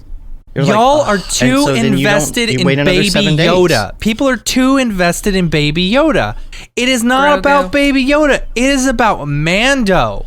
Mando's the main character. Baby Yoda's the Yeah. side quest. I He's will, just like- cute. He's cute Yes. AF, and everyone loves him. You know, I just I love- do as well. I have a Baby Yeah. Yoda right here. Right? Yeah. I loved the Mandalorian's character development, though, that he, like, there was in a game night where I'm like, I'm not spoiling anything. I'm just going to say that last episode is an example of love. And it was the first time. Yeah. Spoilers, Oh, yeah. everyone. Sorry. Hold on for like 5 minutes when he took off his helmet. Yeah. Like that, that moment, I was Yeah. just like, holy shit. Like, that was. Yeah, and that thing that Bill Burr's character was talking about, where he's like, oh, you've got, sometimes you can do this and sometimes you do this. Well, which one is it? And it's like, okay, he's been tasked with a quest to return Baby Yoda, and it's like, okay, which is more important, the task you're keeping on your helmet, It might actually be about how you watch it. Yeah. Because you binged it, you were able to say, okay, this happens and this happens and this Yeah. happens and this happens and here's the end. And you caught the 3 or 4 really good episodes out of all of them, all kind of at the same time, and it made it good, which we were just watching it week for week and spreading out this thing. We're like, oh my gosh, this is taking forever. It's Where is so this going? good. It is so good binged. I think you should rewatch it and rewatch it like back to back to back to back. Because it feels like I mean, I know you think you thought the whole dragon thing during the first episode was stupid, and I was like, okay, I agree. It's a side quest type thing, but that's introducing like, okay, cool. There's like, it's like when that guy walked in Boba Fett's armor, and I was like, it's And then Boba took the Fett. helmet. It's like, Yeah, but it's it's not not. Boba Fett, But it's that actor I like. Right. The dude who. He was the bad guy in Live Free or Die Hard, and he was the husband in the Santa Clarita Diet. Right, and he I was don't know his also name, but he was the one that the judge in The Good Place loved. Absolutely. I haven't watched The loved. Good Place, but yeah. Oh, you should. It's a good show. I've heard it's good. It's excellent It's good. from beginning to end. Can't watch the last episode without bawling my eyes out. Oh man. Yeah. So two questions. Two questions. Actually, no, I'm just going to compact it down to one. Here's Okay. my last question, and then we'll move on to other movies. Is there going to be another season of Mandalorian or not? I think there is. Thought so. Yeah, but I don't know how they're going to do it. well, I mean, there's the Book of Boba Fett now, which I think is like a separate thing, or are they just doing chapters of different Mandalorian type people? That's what I don't understand. Yeah. I think they're supposed to. Timothy Oliphant. Thank you, Matt. No, I know they're doing Book of Fett, but I'm pretty sure they're doing Mandalorian season 3, and I think they're both supposed to come out at the same time. Yeah. I don't well, know. I figured it would still stay with Mando, and then he's going to be, trying to regain the Mandalorian Mandor, the Mandalorian planet or something. Well, like, I mean, this is like such spoilers though, because we're totally spoiling. he got that Sorry. thing at the end that you Yes, had he to got fight that people thing at for the and end. The stuff, and thing. it's like the thing, The thing. and it's like, okay, well, he's a Yeah. man now. He's a man now, dog. I didn't know if they were gonna just stop it right there, and then like they're gonna go completely another direction. Is it gonna be a different show? Is this one over? Is it a new show with a new? Like I didn't understand. Like, are they gonna continue with him, or where are we going? I'm thinking they're still going to continue with him, but I do feel like it was a little bit confusing showing like, hey, we're going to do the Book of Fett, like having that kind of post-credit scene, which going back to Wonder Woman, I did enjoy the post-credit scene. It was really, there was a nice post-credit scene with the original Wonder Woman. Oh, okay. Which I was cool. like, that's nice. Yeah. Yeah. Oh, Timothy Oliphant. He was in. I was like, where have I seen him The recently? Office? And he was on The Office. Yeah. Yeah. Yeah. He dated Pam Yeah. for like 2 or 3 dates and then like ghosted her. Oh, yeah? Yeah, Yep. like before Jim. Yeah. I really need to watch that show from beginning to end. It's more of like something I'll catch episodes of, but I've never watched everything in order. That's Well, you got 2 days if you got Netflix. Yeah. Oh. Just binge it now. You can get through 9 Unless seasons, you right? want to subscribe to NBC Peacock app or whatever it is. I have enough apps. Just go buy I've got it. Disney Plus. I've got HBO Max. I've got enough stuff. Netflix, Amazon Prime. I have So- found Netflix myself going to subscriptions go Netflix down. less and less ever since Disney Plus and HBO Max came out. You And know? now that Office is gone, Yeah. you know? Have y'all seen? That was my. Have y'all seen? Oh man, what's the? I forgot his name. Anyway, all right. Okay, never so mind. Soul is the next thing. Before Soul, we finish I have before not we seen move to the Soul next at one. all. Like, It's Okay. good. yeah, but you say it's good. I've also heard some other people who are like, nah, it's not that good. You know, and it's okay, like I I'm don't know gonna what be- to expect with this. I'm going to be completely honest with you. Here is how the feedback goes from my point of view on this. I think this was an excellent movie. It all the way through, and even at the end, I'm like, I'm not crying, you're crying, right? Like Academy Award, I saw people like, I would like to pre-congratulate Pixar on their next Academy Award, and I agree with that. The only, and don't take this the wrong way, anybody, the only people that I see disagreeing or not liking it are people who disagree with the way it portrays what a soul is and it not being Christian enough. Oh God. If that makes any sense. I haven't noticed that. Highly Christian people do not like Soul because it doesn't meld Include God or it doesn't include the God aspect. They're not saying that specifically, but I'm just saying that I do notice the people who don't like it are people who are highly religious. Interesting. And I feel like it has to do with the story and the use of souls and what heaven is and what hell is not being the same as their ideology. Well, they don't even really technically have hell in the movie, or at least they don't really talk mention about it. it.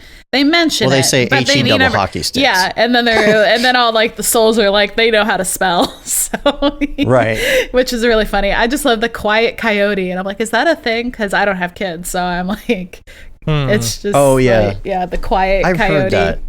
Quiet Coyote. Yeah, I was like trying to get the souls to calm down. I just love how like, you know, like the soul supervisors or whatever, you know, are like, oh, they're all Jerry's, and then like Terry is like the grumpy. Jerry's. Yeah, Jerry's, and then there's the one Terry, and like I was Terry's like trying the to- troublemaker. I was trying to place the style, like where have I seen that style before? And I thought, oh, Picasso. But I swear somebody has used that style of animation. There are these 2D characters in the movie. And that style of animation, where is that from? Somebody has used that. Was it, I don't know, it was old Looney Tunes or... Well, I look at it, it made me think of like drawing class where you had to, you know, not lift your pencil up and you were drawing Right. a person in one continuous stroke. Because like that's how the characters are. It's like one continuous stroke. And then I like how if they cross their body, they mask themselves out with their hand. So they're using negative space and positive space. Yeah. I don't Which know what is, you're talking it's about. fun. It's would it be cubism? No, what am I thinking of? I gotta look it up because it kind of might be cubism it is kind of cubism, but it's more line art drawing though, and it's very like cubes, Picasso-ish. but not cubes. I don't know The complete I opposite don't know of how to cubes. describe it. It's just very, well, I just think of it as very stylistic, just 2D characters. Yeah, I thought it was just a really unique look, which is what I really liked about it. It was freaking gorgeous. I think it was really great. And I think the story was on point. I just feel like everything about the movie was completely well-rounded. And I don't know. I feel like it might top the list of one of the best movies of the year for sure. For sure, I think. It's like... Just go watch it. I don't know what else to say. I feel like you have to watch it and judge for yourself. And it really is weird how like the only bad reviews that I see are people who don't agree with the actual like ideology. And I feel like you got to kind of just leave that behind because it's like This isn't like a movie about religion. It's just a movie with a general idea of maybe this is how souls work. And in this universe of that movie, this is how souls are made. This is how it works. I mean, like, it has nothing to do. It's a non-denominational movie. Right. Yeah, I think that's why it gets the negative thing, because I don't know. Anyway, we'll move on to more Mograph recommends. Let's talk about music. Tell me about your favorite music. And I failed to mention that these are either it doesn't have to be of all time. This can be just like, in the last year, this is my favorite. All right. Well, like I mean, I was raised on classic rock. Like that's like what my dad would always listen to in the car. So I'm very much into, rock and roll. Alternative mostly is like my go-to genre to listen to. But since my mom is a music teacher and my grandpa plays the banjo, I have a very wide range of tastes. All right. Yeah, like Dave, I don't know if you were there the game night. I told the story of my grandpa when he played for the Emperor of Japan. No. Yeah. So my grandpa plays the banjo, and he's in bands. He's quote retired, but not really. He still plays, although not so much these days because of COVID. But this was in the early 90s. I want to say like 92. And I found out the story like a couple years ago, which is stupid that it took this long for me to find out the story. So my grandpa played at the riverboat back before the riverboat burned down. And that's just like a boat on the river here in St. Louis back in the day where, they would play music on. It was kind of like a club on the water sort of thing. So he would play the banjo there. Apparently Dixie music is really big in Japan. Interesting. And yeah, when the emperor was here with his wife and they were touring America, he wanted to hear some Dixie music while he was here in Missouri. And I figured out the timeline of this because I did some Googling, and they had gone to a Cardinals game here. But so my grandpa, I mean, he had 5 kids. He has a day job. He wasn't like, full-time musicianing. And he worked in the parts department at a Ford dealership. So he gets a call from the riverboat like, hey, the Emperor of Japan wants to see a show. Can you take off this day and go and play? And he tried to take a vacation day, and the Ford dealership wouldn't let him. So then the State Department had to call the Ford dealership to get... Funny. I know. I wish I could hear that conversation of what, they said to get the Ford dealership to let him take the day off. But so and then like I hear the story as my mom is telling it to my boss. She's not even telling it to me. She's telling the story to my boss, who is fluent in Japanese. So it was a joke at Vidzu where you're like, well, Japanese is a level 5 language, because it is. It's very difficult, but because he would tell people that, so that's something like whenever Japanese would come and be like, yeah, that's a level 5 language. That was just like something we would say.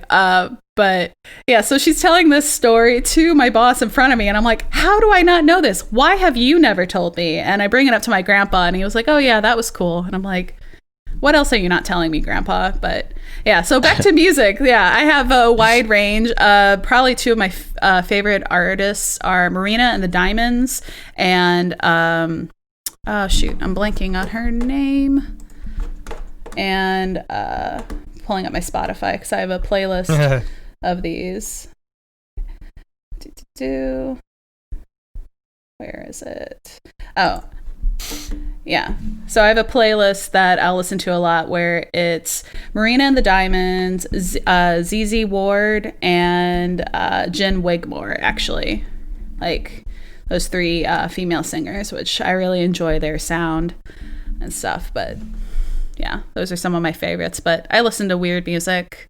I was cracking up the other day when this song called Country Boner showed up in my Spotify recommends, and I listened to it. And I'm singing along because I'm like, this is catchy, and it's so ridiculous. I want to say maybe I've heard that song. Yeah, it's by hold on. Have you? Yeah, it's by Pucifer. Yeah, Country Boner.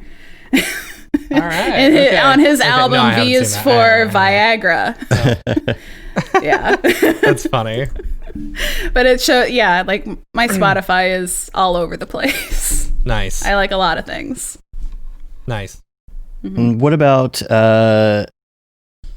what was next on my list? TV show. TV show. Like favorite TV show of all time is Buffy the Vampire Slayer. I rewatch that about once a year. Wow. Mm-hmm. Once a year. See, they really grew the beard around season 2.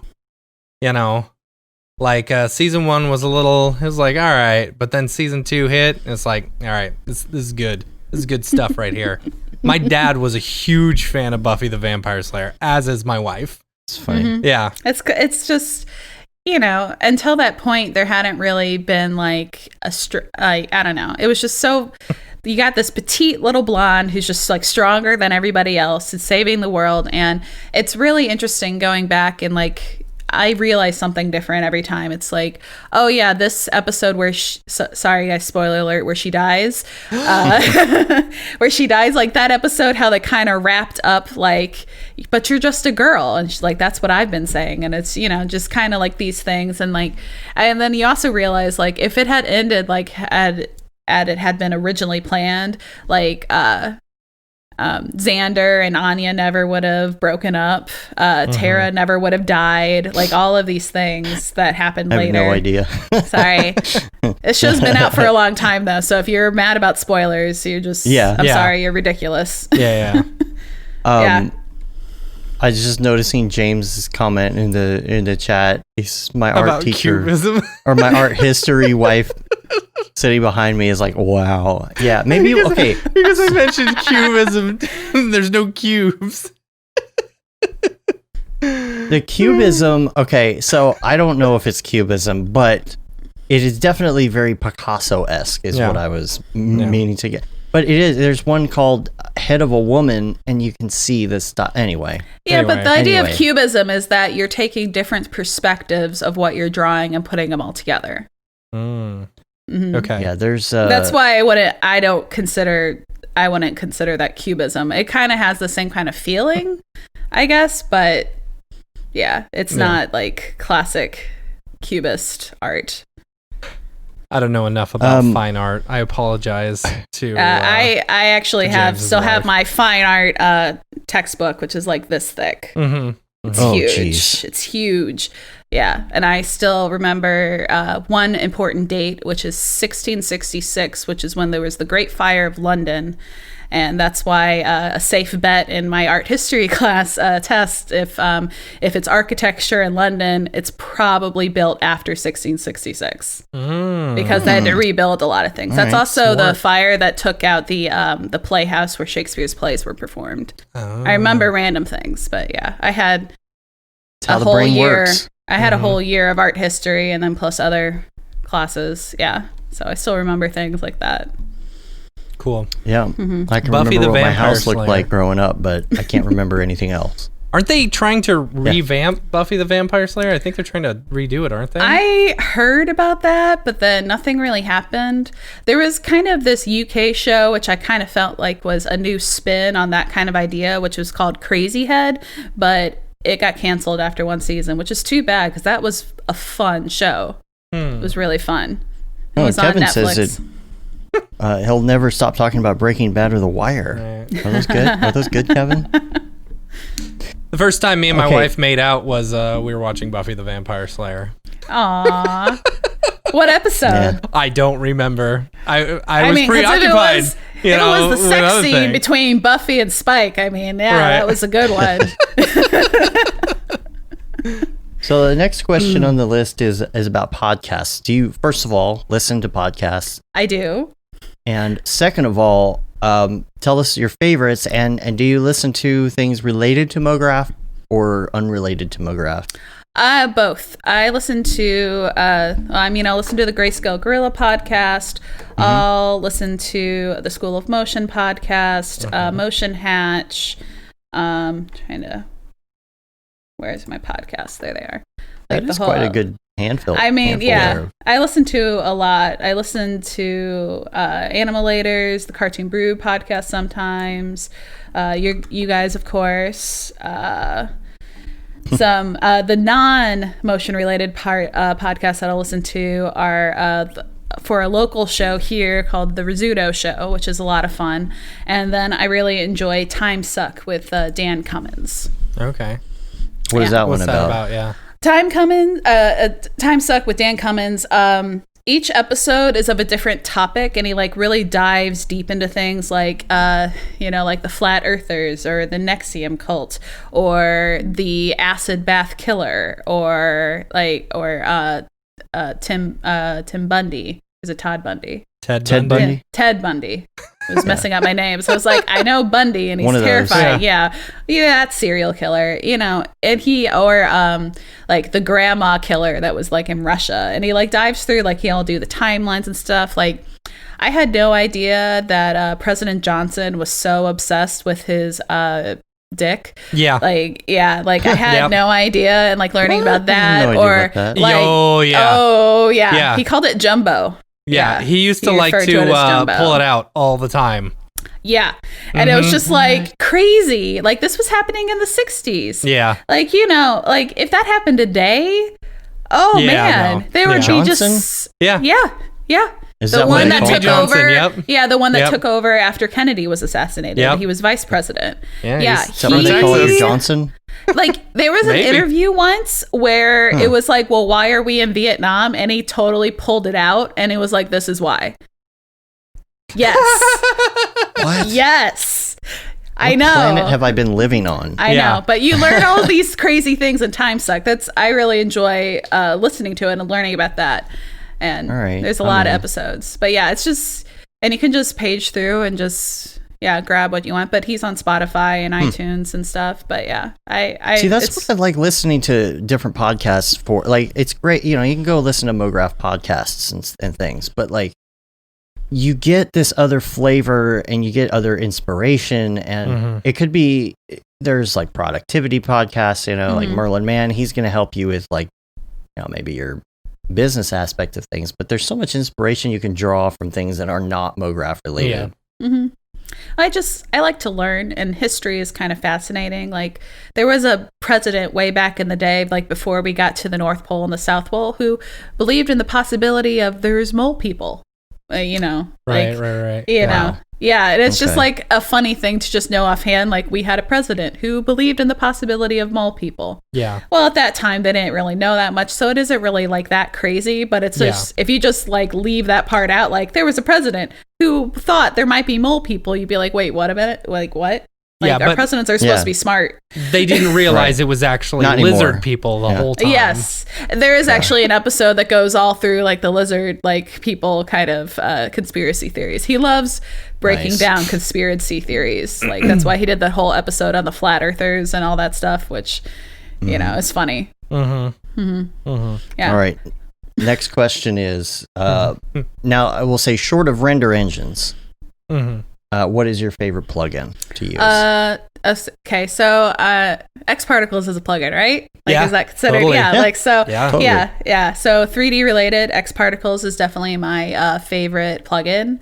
2D related, I use Overlord so much. Yeah. Overlord is like the best thing ever. That is like my number one recommend. I also have Time Lord now, but I haven't really used it that much.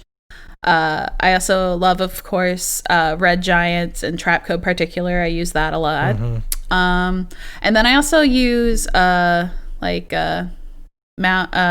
the Motion V2 from Mount Mograph in After Effects. I don't know that. But I mostly like I really love the anchor point tool. Like it's really easy for me to just change the anchor point, like center bottom, center top, center.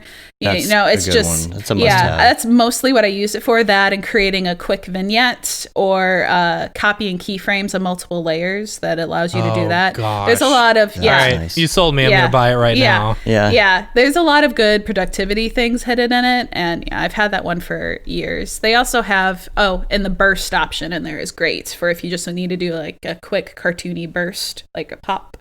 all the lines in a radial. So when the client says, I really need it to pop. Yeah. Yeah. That's it. Yeah. Which Always. I have a graphic design friend who really hates that term because she had a freelance client who would say that all the time. So that's like a trigger for her. Yep. Like, can you just make it pop? Which in graphic design, that's not really like, that's one of those annoying client requests that doesn't make sense. Although in motion design, you do actually make things pop, so that can make sense. Right. Like you can make things pop literally up, but literally pop. Whereas Yeah. like in graphic design, it's like, can you just make it pop? It's like, Make the logo bigger. yeah, like what does that mean? Yeah. Yeah. Any headphone recommendations? I like the look of your headphones. Yeah. Oh yeah. So, What are you wearing? yeah. These are from Friends without an I, so it's FRENDS, and the website is wearefriends.com. But yeah, they have different caps, you can see, and they all really interesting looking. You can actually change them out, so these can come off, and you can put different ones on. But yeah, they have 2 different sizes, and they have wired and wireless ones, and they even have like the phone control things on them. Where is that? Yeah. It's hidden in my hair, I think. Yeah. I've never seen anything like That's that cool. before with the switchable pieces and things. That's interesting. Yeah, and they're nicely collapsible, but yeah, so they have the wireless and the wire-free, and on the wire they have the phone controller thing. Yeah. I don't know how those work on the wireless versions, but I'm sure those are also there. But they're comfortable, good sound quality, and they're pretty. Yeah, that's cool. And what's your favorite go-to app now on your phone? Muscle memory. Instagram. I definitely look on Instagram the most. That's what most people say now. Yeah. Yeah. I think. Yeah. I have a TikTok. I've only posted one thing, but I do have a TikTok. Yeah. Well, it's kind of like, I guess I should do it because it makes sense for my stuff. But then, yeah, I've only posted my lipstick animation, so I don't know what else I'll put on there. I've always said with TikTok, like, I've always thought it was a great app. Always. No, Well, but like that, yeah. you have to be like creating specifically for TikTok if you're gonna do TikTok. You know, Well, it's because just the giant letterboxing does not work well. You When know? I joined, I got annoyed when I saw like one of the motion sites that they had reshared my friend Nick Knox Art's work on TikTok, but they hadn't credited him at all. So I like left a comment about that. I'm like, That's hey, lame. yeah. Because I was just like, this is my buddy's work, and you need to at least like acknowledge that it is his work. Like, Yeah, this isn't I think yours. Matt. Yeah. I did that Matt's on talked about Instagram that the other before. day. You gotta. Someone had shown off Blake Catherine's work, and I said, "Hey, credit where credit's due." You know. Yeah. Yeah, You got to so do that. Yeah. Look Their out for your newer peeps. ones, they've been putting like their names on top, but so hopefully they keep doing that. But that has been that's the only thing that when I joined TikTok and I saw that, I'm like, that's not cool. Yeah. Now, if the new stimulus package includes something in it to allow you to go to jail for 10 years for playing copyrighted music on Twitch, why can't we do that for people who steal Yeah. artwork Right. from other artists? Yeah. Yeah, You know, I mean, that to me seems like that would be just as bad, right? Somebody steals your yeah. work of art. I actually even had that happen to me where it was so confusing. And it was like not even like the best piece I've done, at least in my opinion, you know? Like, so I did this yellow submarine animation for my mom's 8th grade class last year. 'Cause again, she's a music teacher. And so it was, the audio is of them singing the yellow submarine, and I made a 3D animation to it. And I had shared like a screenshot or like a frame of them swimming through the giant kelp, and it was the yellow submarine, and I had posted that on Instagram. Someone took it and then entered me into some sort of contest, but then they also tagged me, and then the contest, and I was super confused by it Weird. because Did they you also win? like even like no like they even like squished it so it like to fit into the square because it was because you know it was a standard HD 1920 1080 frame. And they had like squished it to fit into the square frame, so it looked even worse. Yeah. You know, and then I'm tagged on it, and I'm like, well, that's weird. But I'm just like, well, they tagged me, even though it looks terrible. I'm not gonna like make a stink about it. Yeah. And then like they like the contest person contacted me. It's like, oh, if you're entering, you need to fill this out. And I'm like, I didn't enter this. Yeah. Like someone else had entered my work, yet still like, and I guess didn't think I would find out somehow, even though they That's weird. tagged me. Tag you? Yeah. Like it's just, it was so weird. This happened Which over it was the summer. like actually like a family member or whatever. They're like, Yeah. oh, No, Sarah it would be was- great at this. Let's enter No, it. it was someone over in the Middle East, actually. Like, I weird. don't know. Yeah. It was just super, super random. And I only was Well, able to figure that out by looking at, like, the Facebook group of this contest and, like, figuring it out. Like, doing some detective work. It was just super random. You know, Ash says, you know, you accept the terms for a platform, it makes it not yours anymore. But that's the problem, right? Is you got all these new things that are coming out in the terms of service for Instagram, especially saying, oh, well, this, once you put it on here, we can do whatever we want with it, blah, Yeah. blah, blah. Now, number one, it doesn't mean anybody can do anything they want with it. It means that only Instagram can do anything they want with it. But that doesn't apply to music. Think about that. Just imagine if an artist wanted to put their stuff on Spotify and Spotify said, well, if you put this on Spotify, this song is ours. Yeah. Yeah. We get to do whatever with it. And so Oh, then yeah. somebody else takes it and it's like, oh, well, you know, it was on Spotify, so it's fair game. That doesn't seem very equal in my opinion, but it seems like, I don't know. Yeah. Yeah. There needs to be more protection for artists in that situation now. And crypto art kind of helps with that Yeah. in a way, kind of, but Kind not, of. Yeah.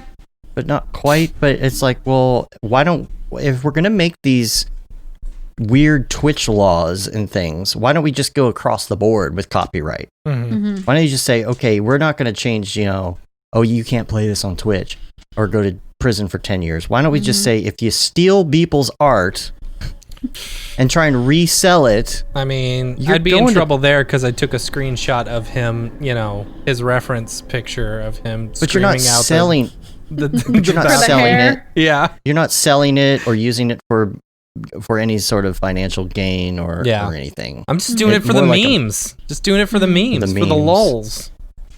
For the grams. No. Yeah, I wish there was more protection, but Yeah. last question. Life hack. Favorite life hack. Life hack. Mitch Meyer's this- life hack is turn the toaster on its side for some bomb ass grilled cheese. Yes, which is very, very Mitch. Have you seen people cooking steak in a toaster? That sounds like a terrible idea. It does sound like a terrible idea, but I have seen several people on TikTok do it. No. And I've even seen Gordon Ramsay duet it, calling them, you know, a stupid donut for, you know, doing it. Yeah, I would also call them a stupid donut. Use a cast iron skillet. Like, Right? Come on. Mm-hmm.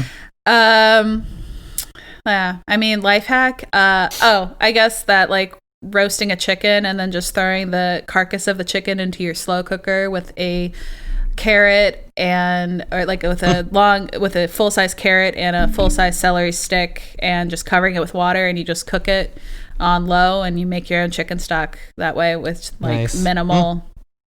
Yeah, I know you That's don't cook, Matt, but I don't know.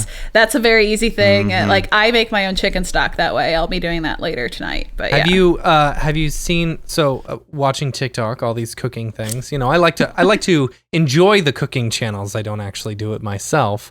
But they're always talking about saving the scraps, the stuff you would normally throw away, and like put them in a bag and just keep them in the freezer, you know, so that you can make your own stock later with it. You know, I don't know. Interesting. Yeah, I mean, it's just so easy to do, and I mean, it's healthier. There's less, sodium, and there's no preservatives because then I Yeah, just freeze yeah. it. Yeah. Because I also do that with pumpkin. I typically like every year I'll roast a giant pumpkin and then I'll puree it and then measure it out and freeze it. Cool. So then I just have pumpkin in there. We're That's gonna have fun. to ask Mitch if he has any new. Life hacks. Yeah, he's gonna have to have a new update one. That, yeah. Yeah, you got to be giving a new example after that. Who Yep. knows? James says it's easier for them to run an audio waveform through an algorithm than track Yeah. down who made original art. But I'm also thinking, they're doing this for video copyright stuff on YouTube Yeah. anyway. Like, how hard would it be for someone to implement it? And I guess the problem is where's the monetization of fixing copyright? That's what it is. If somebody Yeah. can make a business out of it, it will become a thing. Yeah. So There's your $1 million idea right there. Go run with it. Sweet. Yeah, someone make it some sort of AI image recognition system. You know it's possible. Yeah, I mean, Totally Google, you possible. can image search. Hi, sorry, my dog is very interested Hi, Opie. right now. That's Hi, funny. I'm on a podcast right now. I can't do anything. Sorry. That's funny. What's up? Hello. Well, I think we've gone through the list. We've reached the end. Yeah. All right, Sarah, thanks so much Yeah. for being on the show. that was fun. I can't wait to meet in person. Yes, so we'll get some hot, wet, and stickies. Yeah. Go Or to, at go to an least, open you know- mic night. Yes. Yeah. Hi. Matt can at least come, hang out on the game stream sometime. Yeah, I will. Yeah. Sometime. Just I'll once. go Have to some, bed. earlier. have some You gotta coffee. do it early. Have some Okay, here's what coffee. I'm gonna do. All right. Okay. All right. Okay. Okay. Okay. I'm gonna run my own game night. Right. Okay. That's a little bit Blackjack before and- that one. Yeah. And then I'll send out the link, and then I'll end mine at the same time that that Windbush starts. Or you could Okay. stay up past 10 p.m. On a Saturday though. Like I That's know. what That's the best Saturdays time I'll tell you to what, stay up once late. my kids start sleeping past 5:45 a.m., I will gladly stay up later. But I need my sleep, yo. A beauty I sleep. can understand. You got a baby. Yeah. Yeah, fine, whatever. he's dadding right now. Yeah. Yeah. Yeah. About to have a Yeah, 1-year-old. I've just got this puppy here who I call him a puppy, but he's 6. Yeah. But like he lets me sleep in, so it's no big deal. Although that one night where I was like, I jumped on the game night and then jumped right back off because I had to go to bed because I had 4 hours of sleep. He wouldn't let me take a nap, so Yeah. See, and I'm supposed to take a nap while the kid takes a nap, but the kid's taking a nap right now. I can't take a nap while I'm doing a podcast. Yep. It's a conundrum. Oh, Wimbush said we could start earlier. Yeah, let's start There we earlier. go. Blame EJ. Oh. We always blame EJ for the late start. He's always like he's always Mowing eating his or lawn. something. always mowing his lawn or running a mile. Running. Yeah. Hold on, guys. I got to go canoe for a minute. Hold on. Right before we start this podcast, I got to have a client meeting. Yeah. All of those things have so happened, funny. by the way. All Yeah, of those them. are all We are real not things. making. All of those things have happened. He's a busy guy. I was going back and looking at episode 200 where he didn't show up until an hour and a half into the episode. Seriously? Yeah. Wow. Yeah. It's funny. See, I like blocked off the time and I was like, nothing is happening during Yep. this time. Yeah. It's I'm our ongoing busy. joke. Yeah. He even said incoming link, and I'm like, oh, I'm on my way up, and I get up there, and Yeah. nobody has sent a link yet. Yeah. It was like So half an we'll hour plan- later before he sent a link. Windbush, let's start at let's plan on starting at 4 p.m. your time, Yeah. and then we'll get started by 8. Yeah. Yeah. I'm down. It's fun though. Everybody join us. Go to Windbush's channel. I'll put that in the show notes, and then I'm gonna put your info, Sarah, where people can find you, like websites and things. But Cool. you can go ahead and tell us on the air as well where people can find you. All right. On Instagram and Twitter, and I think Twitch too. It's both at SA Gibson Design. Like I posted one thing on Twitch, so Twitch is not the channel to follow me on. You can, but I mean, whatever. I'll eventually post something else maybe. And then my website is sagibsondesign.com. Sweet. Okay. Cool. Yeah. So check that out. Make sure you check out the show notes for everything. Make sure you check out that new article coming out this week. You can check that out on the socials and things. And yeah, follow us. We got some fun things coming up. You can rate us on iTunes, leave a review, helps get our ratings up. Subscribe on your podcatcher of choice, and subscribe to the newsletter, which goes out every month or so. Probably put one out in maybe 2 or 3 weeks, I guess. You can say you've been there, done that, got the t-shirt with the Mograph logo tee, the Paul Babb Feel the Bab 2020 shirt. All the profits from that go to Vintage. Doctors Without Borders. Vintage. Need to add that in renders, there. Add the vintage. the vintage Paul Babb shirt. Yeah. Render Things t-shirt, hoodie, and long sleeve tee. That Render is Fire shirt, which you are only allowed to wear, ironically, unless you're Shams. And the new Mograph retro kind of throwback graphic blandishment shirt. Make sure you get you one of those too. I got mine. I'm enjoying it. It's fun to wear. I still haven't ordered mine yet. I need to. I ordered a Render Things hoodie. Yeah. I'll get it next month. Nice. I just thought it was Awesome. fun. Yeah, it is. You wear those to any like meetup or something, you're gonna get a lot of comments on it. Yeah. Yeah. Like, where'd you get that shirt? Oh, yeah. Yeah. Yeah. It's awesome. That was probably the most clever thing I ever came up with. That's it. That tops my list. I just thought it was fun. It was clever, and I love Stranger Things, and I like rendering things, Yeah. so why not? Yeah. That's as far as I go with my creativity. So, Yeah. That was $1 million idea right there. yeah. You got my money. All right. Kevin says, awesome show. Can't wait to get hot, wet, and sticky with everyone. Yep. And Yep. on that note, we're going to get out of here. We're on Facebook. We're on Twitter, Instagram, YouTube, mograph.com, and all the things. Check us out on there. Come say hi. Send us an email, info@mograph.com. And we're going to take off. Until next time, I'm Dave. And I'm Matt. And I'm Sarah. Have a good one. Later, yo. Bye.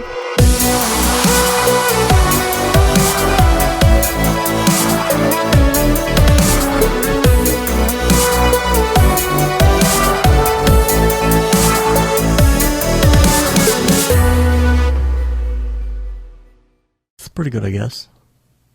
Mograph.com, an online resource for motion graphic artists. Start your week with the Mograph podcast. Industry news, interviews with your favorite artists, and terrible humor.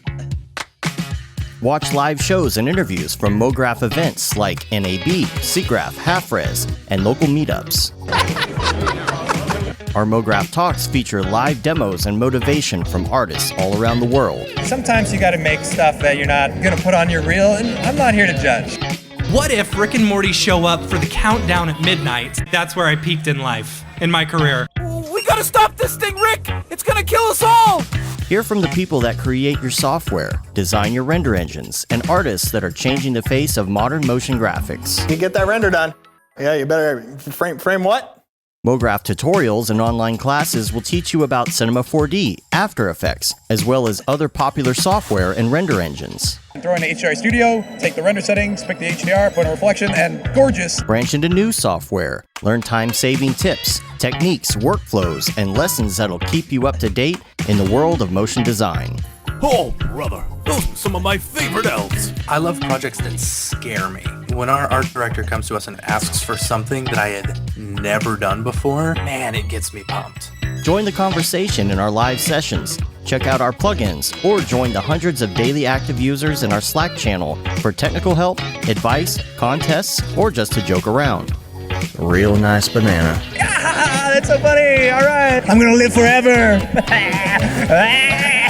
Subscribe today and get the latest updates on our YouTube and other social media channels. Take all your dreams and just do it! We don't care how you get here, folks.